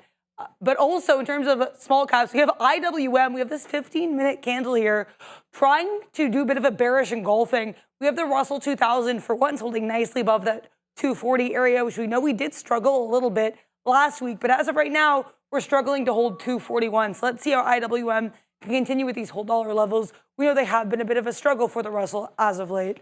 Now, in terms of tickers to watch out for, our first two small caps are going to be Chinese ADRs, starting here with DUO. This one is FANGDD. This is a Chinese ADR small cap that tends to run when we have positive news for Chinese stocks. And of course, today, we did have some reports here that Chinese officials are looking to embrace a, quote, moderately loose monetary policy, which is viewed as bullish for the space. DUO has a short float of just under 18% at a 37 million dollar market cap there. Then we have TIGR. This is UP FinTech. TIGR is another one that tends to run in tandem with these Chinese ADRs because it is one itself, but it has a slightly larger market cap. We're talking $1.4 billion. And last but not least, UOKA. I couldn't find much information on this company. It appears to be UK-based. Its name, from what I'm seeing here, is MDJM. So that is apparently the name of this company here, UOKA. But I wanted to bring it up because it is a penny stock here. We have actually a relatively small float for a penny stock. I'm seeing over 5 million shares and a market cap of just under $5 million for UOKA. So lots of these small caps in play today, guys. All right, so I got back. Yeah, I got back into Tesla here. So I don't know if this is going to hold that level or not, obviously. So we're going to wait to see now. We just got some more out though, because we just averaged it in right here. This is our first average in. We did get some there before we left you guys, of course. But here it goes. Breaking through 390 is it for Tesla. And if that happens, then, oh boy, we'll watch out below. I don't know where we're going to get stopped on, where that's going to stop out if that does happen. I'm going to start scalping a little bit more here. We'll take 40 cents right there on a little bit of a bump up now for Tesla. So there it is now, 40 cents. And now, there it is. Okay, so nice little out there, 440 cents on this name, but it is coming back out right now. Watch out for Tesla. Nice move down as the market's starting to break. All right, so new position here. I just said, you know what? Okay, here goes. First of all, Tesla could break. Anyways, I have a new position in SMH, but right now it looks like Tesla, I'm going to offer, that was pretty violent there. Looks like it just went to 390 and sort of snapped back there. So this looks like it is going to break. Let's just get out of Tesla. If we do get one more move up, we should take advantage of that and get out. We're just long at 391 here on Tesla. What an epic fail today. I mean, it was up at 404 and we were all kind of celebrating there. And now you could see a nice move down into 390 now for Tesla. We thought this would be worth holding it up to the upside, which was good. We did good on that one. We're definitely not as confident now, as it is really pointing the gun at itself now, trying to go red, honestly. Like, that is not good right there for Tesla. Nice move back up. We'll take a little bit more out right now. Now we only have half of our position as, catching falling knife on Tesla, on NVIDIA. Those are very, very dangerous games. Watch out for, anyways, if it breaks 390, we're out. Just another new position here. We're almost getting out of this one too. SMH, we just started it right here. We're short at 248 and change. I thought we were going to sort of hold this area. It looks like it wants to go higher right into there. Looks like now we break a little bit higher. I mean, we could use even 249.50. Maybe that's a little bit better. Let me just not get out of everything up there on this break, but so far SMH right now, new position alert along with Tesla. So both of them not moving around. There goes Tesla breaking finally, that 90 area breaking. We got out at 90 flat there, actually. What happened there? 89.22 was previous close. I'm setting stop at underneath 389 and looking for the curl on this one. So waited for it to fill in the gap. Like, the plan was to not trade that 95 again and see it fill in the gap. So I'm in at the 90 break. Oh, it's going to try to test this 89. If it bounces here, it's got to put it's got to put in a green candle for me to add to this position. Sorry about the cough. Nope. It's not going to hold that prior close. So Tesla's now red. Instead, if it's red, I'm not going to fight it. AMD just came up as the market, the market just broke lower. Bought SMH. And AMD, wait, really? AMD just bounced into VWAP? That's a little bit strange. Okay, so AMD's starting to come back in. This is a curious reload spot. It's the level I like, back into VWAP and lower highs, but the market's pressing the lows, and this one's trying to bounce back higher. So I'm going to keep an eye on that. I know why. NVIDIA is starting to get back up to that 140. So I'm not going to reload when this market is falling, and this one is looking a little bit counterintuitive.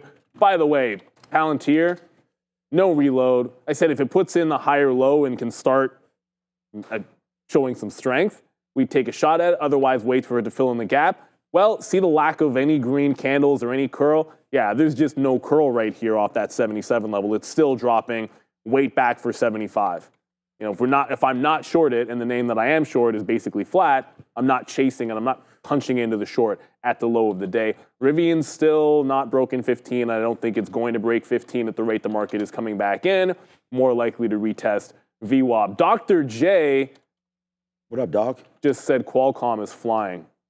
Let's have a quick look at Qualcomm. We're just going to be patient with. Look at this market, though.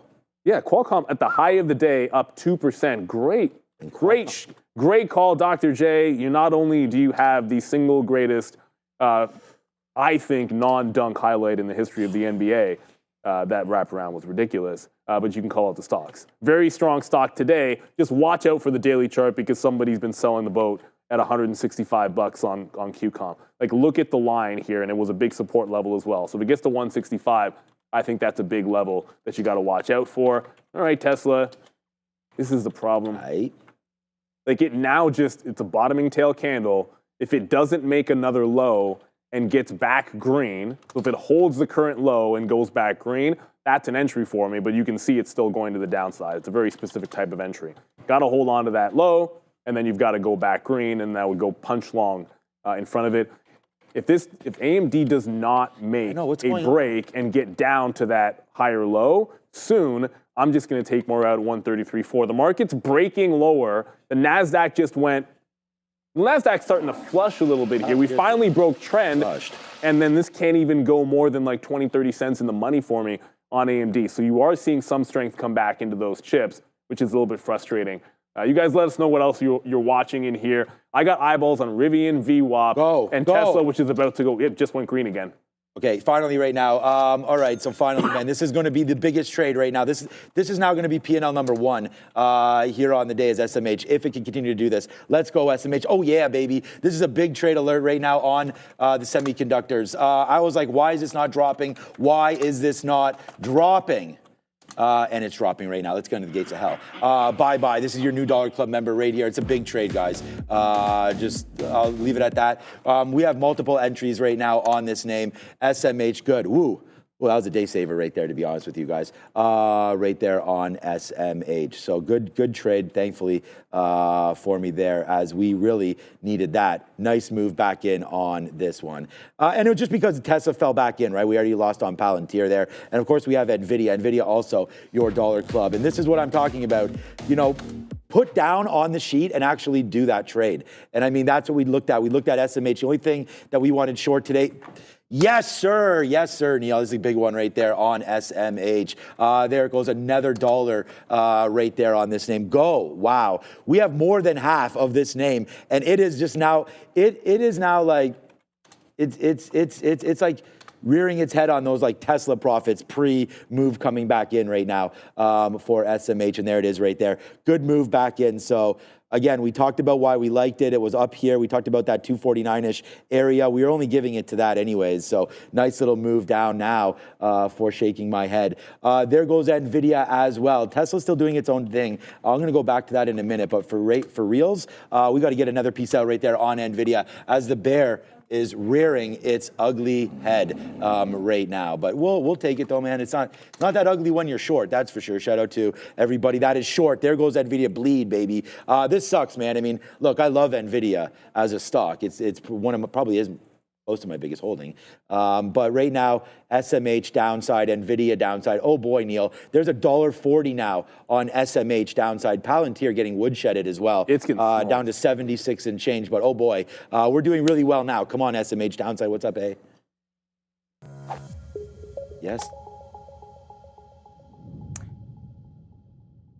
We have an update here in MSTR. Company announcing here basically they're selling 5.42 million shares for $2.13 billion, basically allowing them to acquire 21,500 Bitcoin valued at $2.1 billion. So basically about roughly the same amount of the share sale.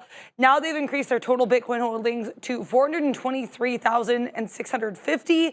This is a total cost of $25.6 billion. So more updates here for MicroStrategy in terms of their Bitcoin buying. It's also worth noting Michael Saylor was actually live here on a David Portnoy podcast on X earlier today as well. So MSTR is certainly on watch today, currently down about 3.5%. Now I want to talk about Bitcoin here, BTC. I thought it'd be interesting to do a little bit of volume analysis. So since that drop here on Thursday where we had a pretty significant amount of downside volume, we've also had a little bit less upside volume. It's worth noting, of course, Saturday, Sunday, we're going to get a little bit less volume. It is the weekend, but today, a little bit more volume coming in on the selling side. We were at one point trying to crack back above that 100,000 level. As of right now, we're trying to hold on to 98,000. So this is just a quick overview of what's happening here with the BTC, which is really struggling to kind of continue its trajectory back above that 100,000 level, particularly struggling, it looks like here, with 104,000. Let's take a look here at some of these other names. Ethereum down about 3% right now, trading around 38.50. Solana, XRP both down about 4%. Dogecoin down about 4%. Cardano 5.5%. So there's very few moments of strength here in the crypto space. Looks like everything is trading lower, and other than Bitcoin and Ethereum, they're actually trading sharply lower, guys. Back to you. Yeah, a tremendous amount of weakness just came into that market there. But you know what held the highs? Remember we said, and shout out to everyone in the chat that was pointing it out, Apple has been strong the whole way. That's why sometimes you got to be able to make that pivot. And ultimately, we went over to Rivian, which is now starting to bounce off of VWAP, but Apple very close to breaking this 245. If it can hold trend, I think you could maybe look at a 244 as well. All right, let's go. I got to show you what's happening here, though. I mean, Tesla, we took one shot at it again, but it's like, take your shot, try to go red to green, or try to hold on to green. But now that it's red, not fighting the Tesla move. And we take our shot at the prices we like and then wait for it. Obviously, the breakout's going to have worked so well that it doesn't necessarily matter. But the strength is in Apple, at least as far as I can see, when it's at that high of the day and about to break the 245. Even Amazon, which it looks so strong, and I thought one of these two is going to be the break, either Amazon 230 or Apple 245. Well, Amazon hasn't had a green candle since it just tested 230. So it is going to be Apple breaking higher. AMD did give us our fill, so we're able to get some out in front of 133. I'm looking for the low of the day, or reload off the 143 level, 134 level on AMD. It's just this, Palantir, and Tesla that we've had. And speaking of Palantir, got away from this at the 78 even. Sometimes the best trade you make might be an out.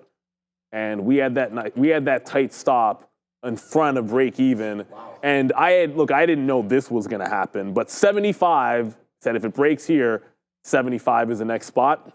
That is a hefty, hefty move. And a capitulation bottom at 75 is just one that I would look for 9 times out of 10. We talk about those big levels. Well, it held 75 pretty decently on Friday, coming right back in. So Apple close to a breakout, 25 cents away from breaking that 245. AMD working to the downside. Rivian's trying to hold VWAP. Barely, but yeah, Palantir in the 75 level. It needs to hold it. Give me a bounce through, higher low, and then I'd look for a mean revert long. But again, the bid has to come in. You're seeing it continue to fall. Yeah, potentially remain. I could do that, yeah. All right, so here we go, man. This is a nice one right here. It's another, I mean, let's just keep the positivity flowing. I mean, that's what we're doing right now. Because right now we have combined another $3 in total on 2 positions. It's NVIDIA, $2 now in the money off of the best sticky note trade of the day, honestly, 140 short. Boom, right there, right into that low again. You know what, man? Let's just put a bid out right now. Why not? That's $2. We're going to take that. And then we have our reloaded position, not even reloaded. I mean, we took it here. This was just the average that we wanted to do. So again, you can see where we're short. We on average, we're short about 65s there, 70s or so. So now in a smooth dollar, we're more than that now on SMH as we shaking our head. And then as Neil mentioned, man, look at this. When you're trading with bigger shares, yeah, 100%. You get out when levels break. We tested it there, and as we can see, it is good to go. Look, I mean, honestly, that was pretty good timing right there, Ramin, right? Like almost immediately, we flipped over into this E-signal ad read right now. As NVIDIA comes to the downside, as Palantir comes to the downside, you have to be able to chart all of these moves, right? You want up-to-date data, you want live data, you want it all, and you might as well get it all with E-signal. Again, live quotes, live data. It's been up, and this is the truth. I've never had e-signal data issues. If the internet goes down, different story, but e-signal right now, huge amount of tools, man. I love the watch lists. I love the fact that you can connect to over 50 plus brokers. So no matter who you're using, you could hook up your trades through e-signal. The best keeps on getting better. That's e-signal. Make sure you click on that link in the description or scan that QR code right now. Let them know that you're from Trader TV Live. And big shout out to e-signal. Great tech support as well, right? Like live. I don't know if it's 24/7, but definitely during market hours, you can get a hold of someone over there. I guarantee you that. So thank you so much to e-signal and to ICE for continuously sponsoring and affiliating with us. Okay, look, I'm going to start to get out. We've talked about, possibly chasing P&Ls to a fault, but at the same time, just like the San Andreas fault line, it never fails. No, sometimes does. But there it goes, down into the bottom there for SMH. I'm taking out more. So right now we have about 25% left of this name, SMH, and it's downside, and it's big. It's real big. Okay, so here we go. This is another one now for us. What about Tesla? Oh my. As Neil had astutely pointed out. That was pretty good, right, Joe? Astutely? Look at you in those glasses over there. What exactly? I do like them. Okay, are they a prescription? No. Okay. Okay. Got you. I got you. This guy over there, styling and profiling. Woo! Some Ric Flair action. Shape up or ship out, my guy. All right, here we go. Nice move there. So SMH, nice downside play. As we just say hello to the dapper one over there, just quickly for everybody. And you know, man, in only 20 minutes, you've got the professor, you've got Joey Options coming through, and it's going to be a great midday. Any idea what we're talking about over there, my guy? No, I don't know. Speed lines? Speed lines. Well, I have no idea what that is, so I'm getting ready for that one right now. Trends is your friend. I've heard Obi discuss speed lines, but that's about it. I don't know too much about them. Wow, the bleed on Tesla's now through 382. Dude, what's happening in this market is, I mean, this shaking my head trade right now on SMH is now $2 in the money on a major ETF, on a major macro play, on an idea that we had talked about earlier. We both wanted the shorts on the semis. It just continues to bleed down. Good thing we've got this one. NVIDIA $3 now, SMH $1.50. We are really starting to bleed down, and it just goes with the day. The minute you see the NASDAQ turn on its head, flip up your game plan. We went from being red to now once again holding up that trophy. So it's a big one here. Let's just continue to watch it, man. SMH now $1.70 in the money. Yeah, it's been pretty good so far. 3 for 3 this morning, but Tesla just 382 we just saw as it continues to bleed. But what I love, it's crazy. Rivian, this entire last move to the downside of the NASDAQ, Rivian has held on to VWAP. That's what I was looking for. You know, you're seeing that relative strength come in. Apple didn't break 245, but as long as we can put in a higher low, a couple of wicks in here off of VWAP, this one's holding trend. Lucid has also been, I should cancel that 15 break because we're probably gonna take a VWAP. Lucid's also been holding on to trend, but Rivian's at the level that we like. I'm not gonna get that 15 break, and if we do, I think we should be long already. All it has to do now is I want it closing and breaking this 1445. You can sort of zoom in and see here, everybody. There's a tight consolidation. I want it closing above this 1445 zone and then closer to the 50s to give me like a 50 entry on Rivian. Super strong name. I like the relative strength. I think this is the one. If the market catches a bid, I think it can go. If the market doesn't catch a bid, at least it's relatively strong. And then, of course, we already mentioned Apple. If Tesla curls here, yeah, Tesla I thought could get to 380, but I guess we're going to curl right here, right now. But it is going to be Rivian. When it gets back above the 45, I'm going to enter, stop underneath the local bottom, and then off to the races with any luck to that high of the day. And then we don't have to take a 15 break if we're already into it. AMD still holding that low. If we get to VWAP, I probably do a reload. But like I said, Rivian, the one that I'm concerned with now, it just broke that 45 level as we're going to ADRs for Sector Watch. Oh, yeah. Not super surprising, but there's a lot of weakness on this sector board. Of course, we have technology services of the two tech sectors, I would say is more noticeably weak. Meta down about 1.5%. Netflix, Palo Alto Networks both down more about 3%. We have some weakness here in CRM as well. Oracle on watch here. They're actually reporting earnings after the bell. We also have electronic technology a bit weak here, but Apple trying to hold this group to the upside. NVIDIA and AMD down. We have NVIDIA here with Reuters reports that China's looking into anti-monopoly law breaking here, so looking to investigate NVIDIA, and AMD getting a downgrade from BofA Securities. Now, we also have weakness in finance. We have some weakness in producer manufacturing, some weakness in consumer services, communications, industrial services here, and distribution services.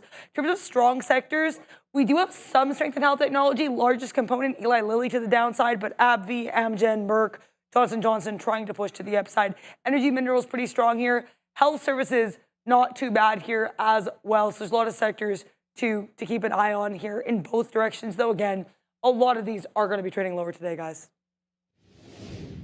All right.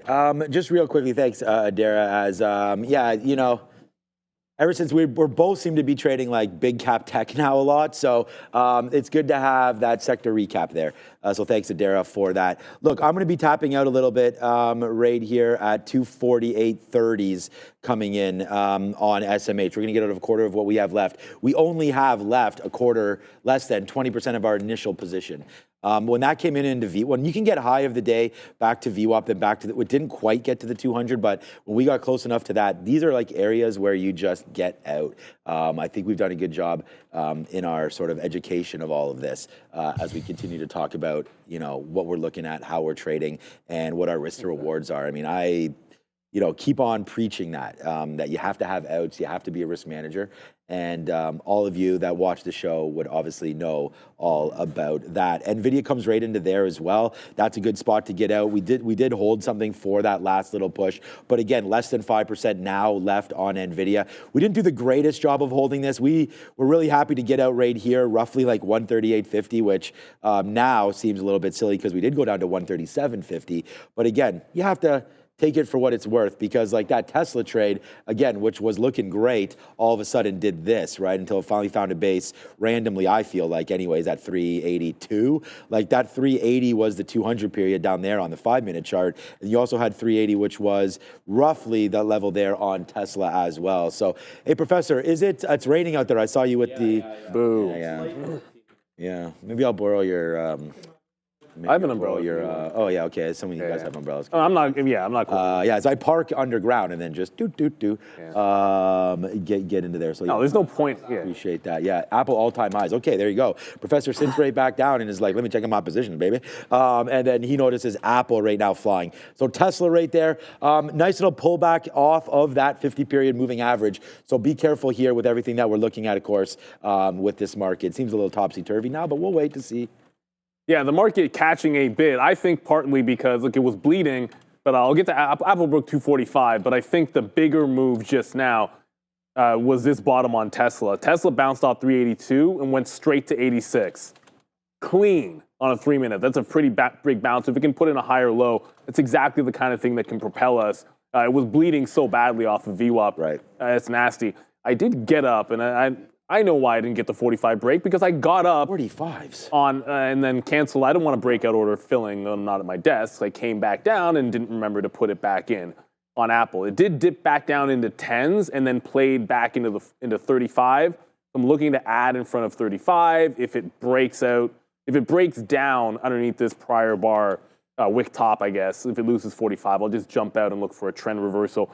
Rivian held on to VWAP, just bouncing into 1470, so scalping into the high of the day. I want to be able to hold on to probably about 20% for a 15 break. So if we break 15, I want to have 20% left and just hold through a 15 break, or at this time of day, probably a failed break at 15, just because that's how usually these midday breakouts tend to happen. So I'm going to look for that on Rivian next. If you're trading Lucid instead, the difference was, I get it, Lucid was and has been strong. It's up 15% to Rivian's 13%, but it just didn't get into VWAP. I didn't have an execution or a trade off of this. Didn't like the level. I think 260 would have been good if you could grab it. But Rivian, just a better setup because it showed you the VWAP hold, which was also the opening range top as the market was turning. So that actually gave you a setup for a long, as opposed to Lucid, which just kind of sat there doing absolutely nothing. AMD might take out VWAP again. My stop's at 134. It's going to be close. It's just wicking back into VWAP. At this point, got to acknowledge, as weak as this name is, it's starting to catch a bit here on AMD. That's a higher low that it's putting in when the market just took out that bottom. So it's starting to show some strength. I'm not fighting this thing above VWAP. If it tries to fill in the gap, 138 was the level we liked a little bit more in the first place. So we never even got a chance to trade it off that price at any point today. If we start trending up, it's either VWAP or the 138. I'm not going to diddle in the middle. Apple just got a reload at 11s, not 10s. So we'll see if we can get back up to that 245 and a half. Was that a call for Adara? I believe so. Let's go to Adara. This part of the by Firefly Neuroscience. Firefly Neuroscience is revolutionizing brain health with cutting-edge brain network analytics, powered by the world's most comprehensive EEG database. This technology provides precise insights for treating cognitive disorders such as Alzheimer's and Parkinson's, as well as traumatic brain injuries like concussions. With FDA 510K clearance and CE mark approval, Firefly is paving the way for a future where brain health is clear, accessible, and personalized. Back to you. I mean, that's part of that technology that we're talking about. I mean, that's why we like, some of the themes that we're talking about here with that AI. I mean, we've seen huge moves up there today, even in a stock like Reddit, right? I mean, excuse me, now I'm getting this again as well. Uh-oh. All right, so Reddit, wasn't Reddit at 180 or something today? Yes. Yeah, 180. What the? Yeah, exactly. So a big fall down here. I mean, the market go boom a little bit now as well. That's nasty. We did get stopped out a little bit. And again, we still have shares on board. We're not, I say stopped out, we're not stopped out even close. But right now we do have an out on the I was going to say TQQs. That's normally what we're on. But on SMH right here, as we'll wait to see where we go with that one. Back in, we are bidding a little bit lower here now as well, down into 01s. So if we get a little bit of a move to the downside, we'll take that on SMH, as we did punch out of a little bit there as well. So, you know, just to talk about the stocks, we have to punch out. We have to be risk managers. I think like Neil and I do a good job of discussing that. I know I probably sound like a broken record when I do that, but there goes SMH, nice downside move. I thought I was bidding 340. Oh no, I'm bidding 240. No, I was bidding 247.01s. My bad.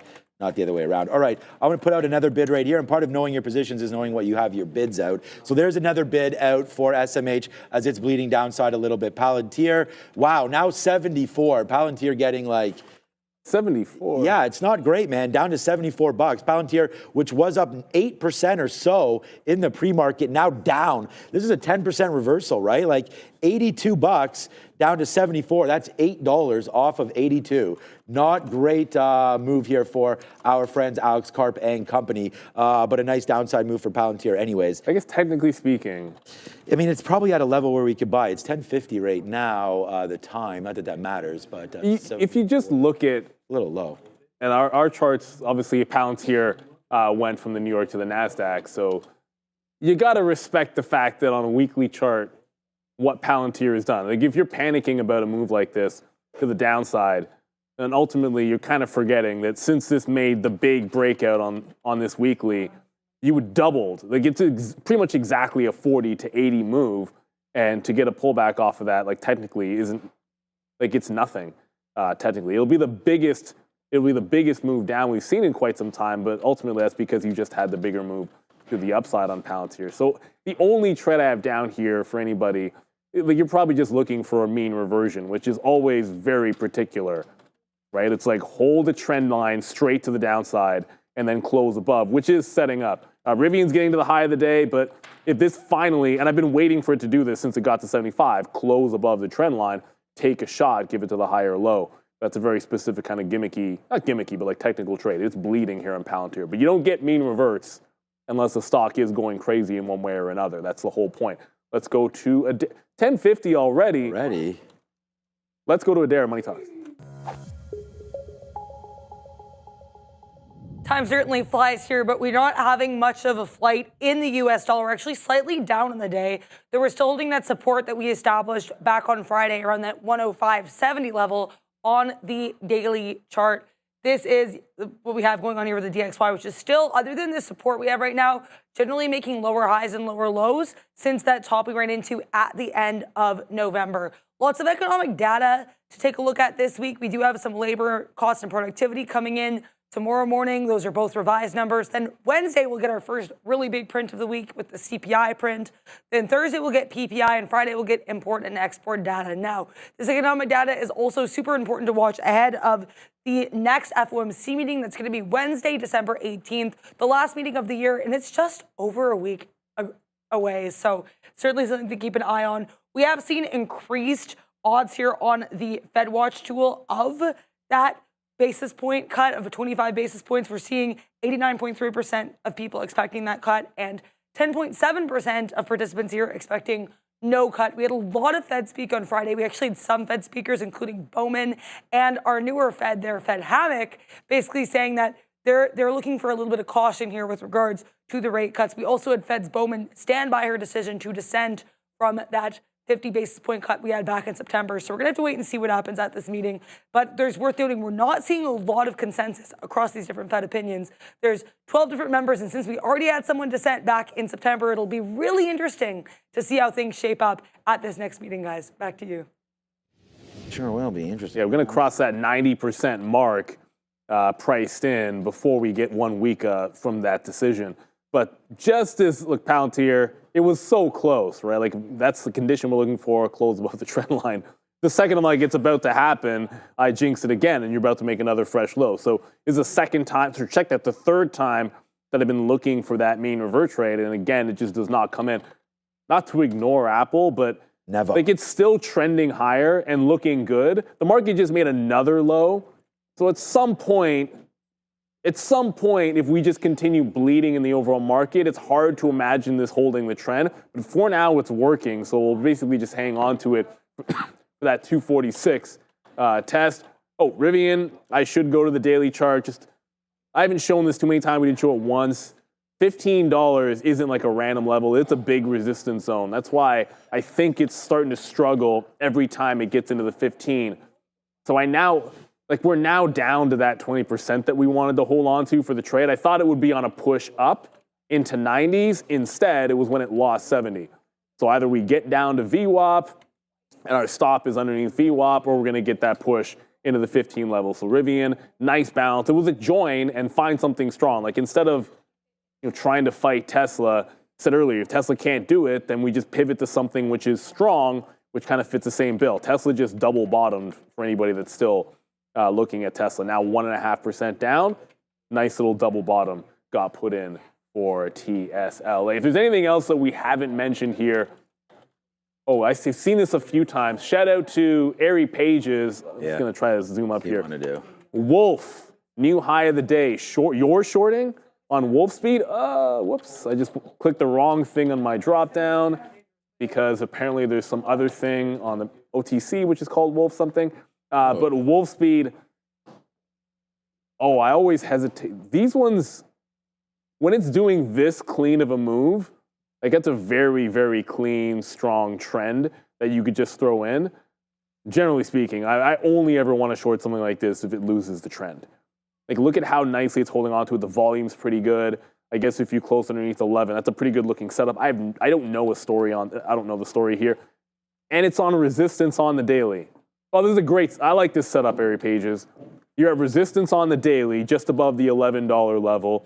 There's your double top. It's a parabolic move anyways, so a close underneath the trend line or just giving it to the high certainly makes a heck of a lot of sense technically. Like if you were ever going to short the stock, this would be the level to do it for sure.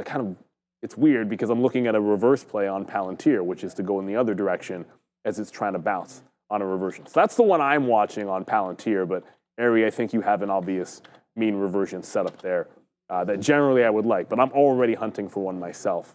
So can't really do two. It's a very particular entry. All right. So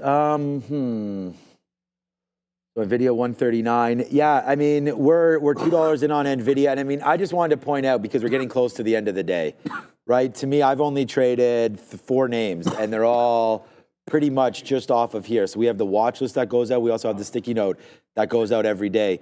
There it is. The only short that we had on board was Nvidia. And then we went into the Nvidia short and the SMH short. SMH is by far my number 1 stock. So really happy with that one there.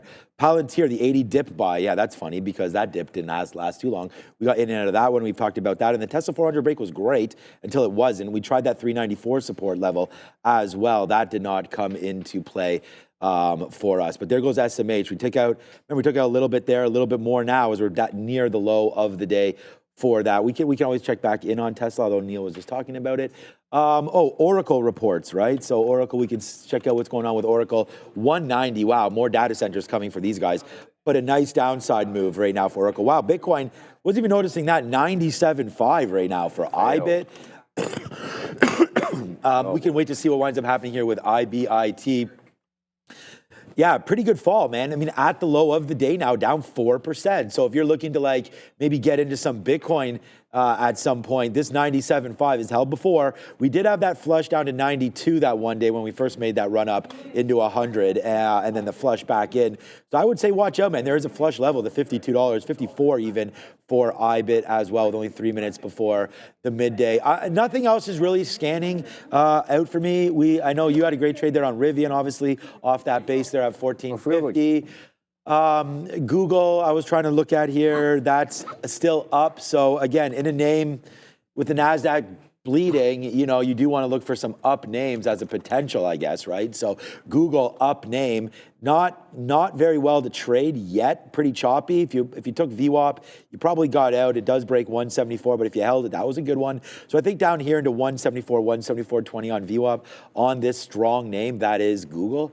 I like that there. So that would be maybe a play for me if and when. But here we go, man. SMH is just at the low of the day. It's a cash register right now. I would be red without SMH. So nice move down for SMH, big time trading right there. And again, on a name that I haven't traded in a while. We found the level, it came through. We knew we wanted the red, the negativity there in the space. So again, $3 now on NVIDIA, sorry.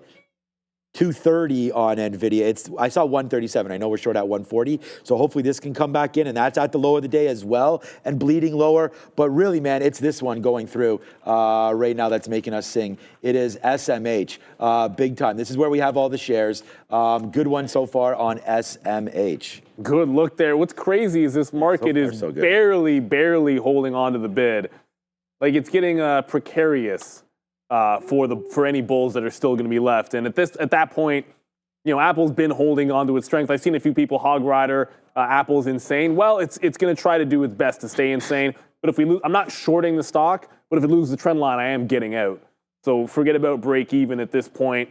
Like now, if it just closes underneath, and it'll be just underneath that 46 level at this point. Strong name, great, and it's a similar thing with Rivian. I kind of feel I have now put an order. If we get a flash into 15, I want to take one other one. It's just, I know you're in it. It's weird how strong it is. I thought Amazon was just as strong because we're talking about the Mag 7 names. Maybe, you know, the chip's weak and Tesla goes down, so maybe some of those Mag 7s pick up the steam. And it was Amazon and Apple, and all of a sudden it's just Apple. Like you pull up Microsoft. Okay, Microsoft's kind of doing okay. It just kind of wicked the top there and is trying to go, and you already had Google up there. So really, let's just double check Meta. Strong or no? No. How come nobody in the chat was yelling about Meta? Really? Meta did this and not a single person? I place the blame solely on myself. No, usually I think we would have seen this one. All right, Meta. Remember 605 from last week? On list of things that I thought were not going to happen, I would argue that Meta back into last week's support was on the list of that's not going to happen, but here we are. So this could be a mean revert itself down into 605. It's just there was all kinds of buying down here last week on Meta, so maybe respect that. Wow, did not expect this out of Meta. Why Meta so weak? It had that good It had that good TikTok news. I'm just going to quickly, I'm thinking out loud here. I mean, the market is down. Snapchat's at the low. I know the market's, but like, I don't know. I think I feel like Meta's valuation was okay. The rotation, some money might have come back into it the way it's going into Apple. But it's Apple strong and everything else looking weak, and it's already 11 o'clock, everybody. So we'll see what happens here. The market is trying to hold on to that low. I think that bodes well. If we do, Apple should be able to carry us. But I want to find another name that I like for strength if this market can bounce off of these lows. Before we get out of here, I just want to shout out everyone in the chat. We cannot always talk about every symbol. I know a lot of you guys have been saying some small cap names in there, and I was intending on looking at things like GameStop, and I know that was in play a little bit, and maybe we should have looked at a little bit of Snapchat. At least we got into Rivian, and good luck, good shout out for everybody on Lucid. For that to be up double digits, very, very impressive, Lucid. That's gone over. The Bash Brothers are in the building, and they're locked and loaded and ready to go for some speed lines. Reef and Joseph. Speed lines. Whatever those are. Yep. Trend lines. Yes. What is up, beautiful people? Welcome to How to Trade. That is your boy Joey Options. That's Adara. And I'm Sharif. and we're going to wait for everyone to come on over from the other chat. We already have a couple early birds, Joseph. I always love that. We got the OG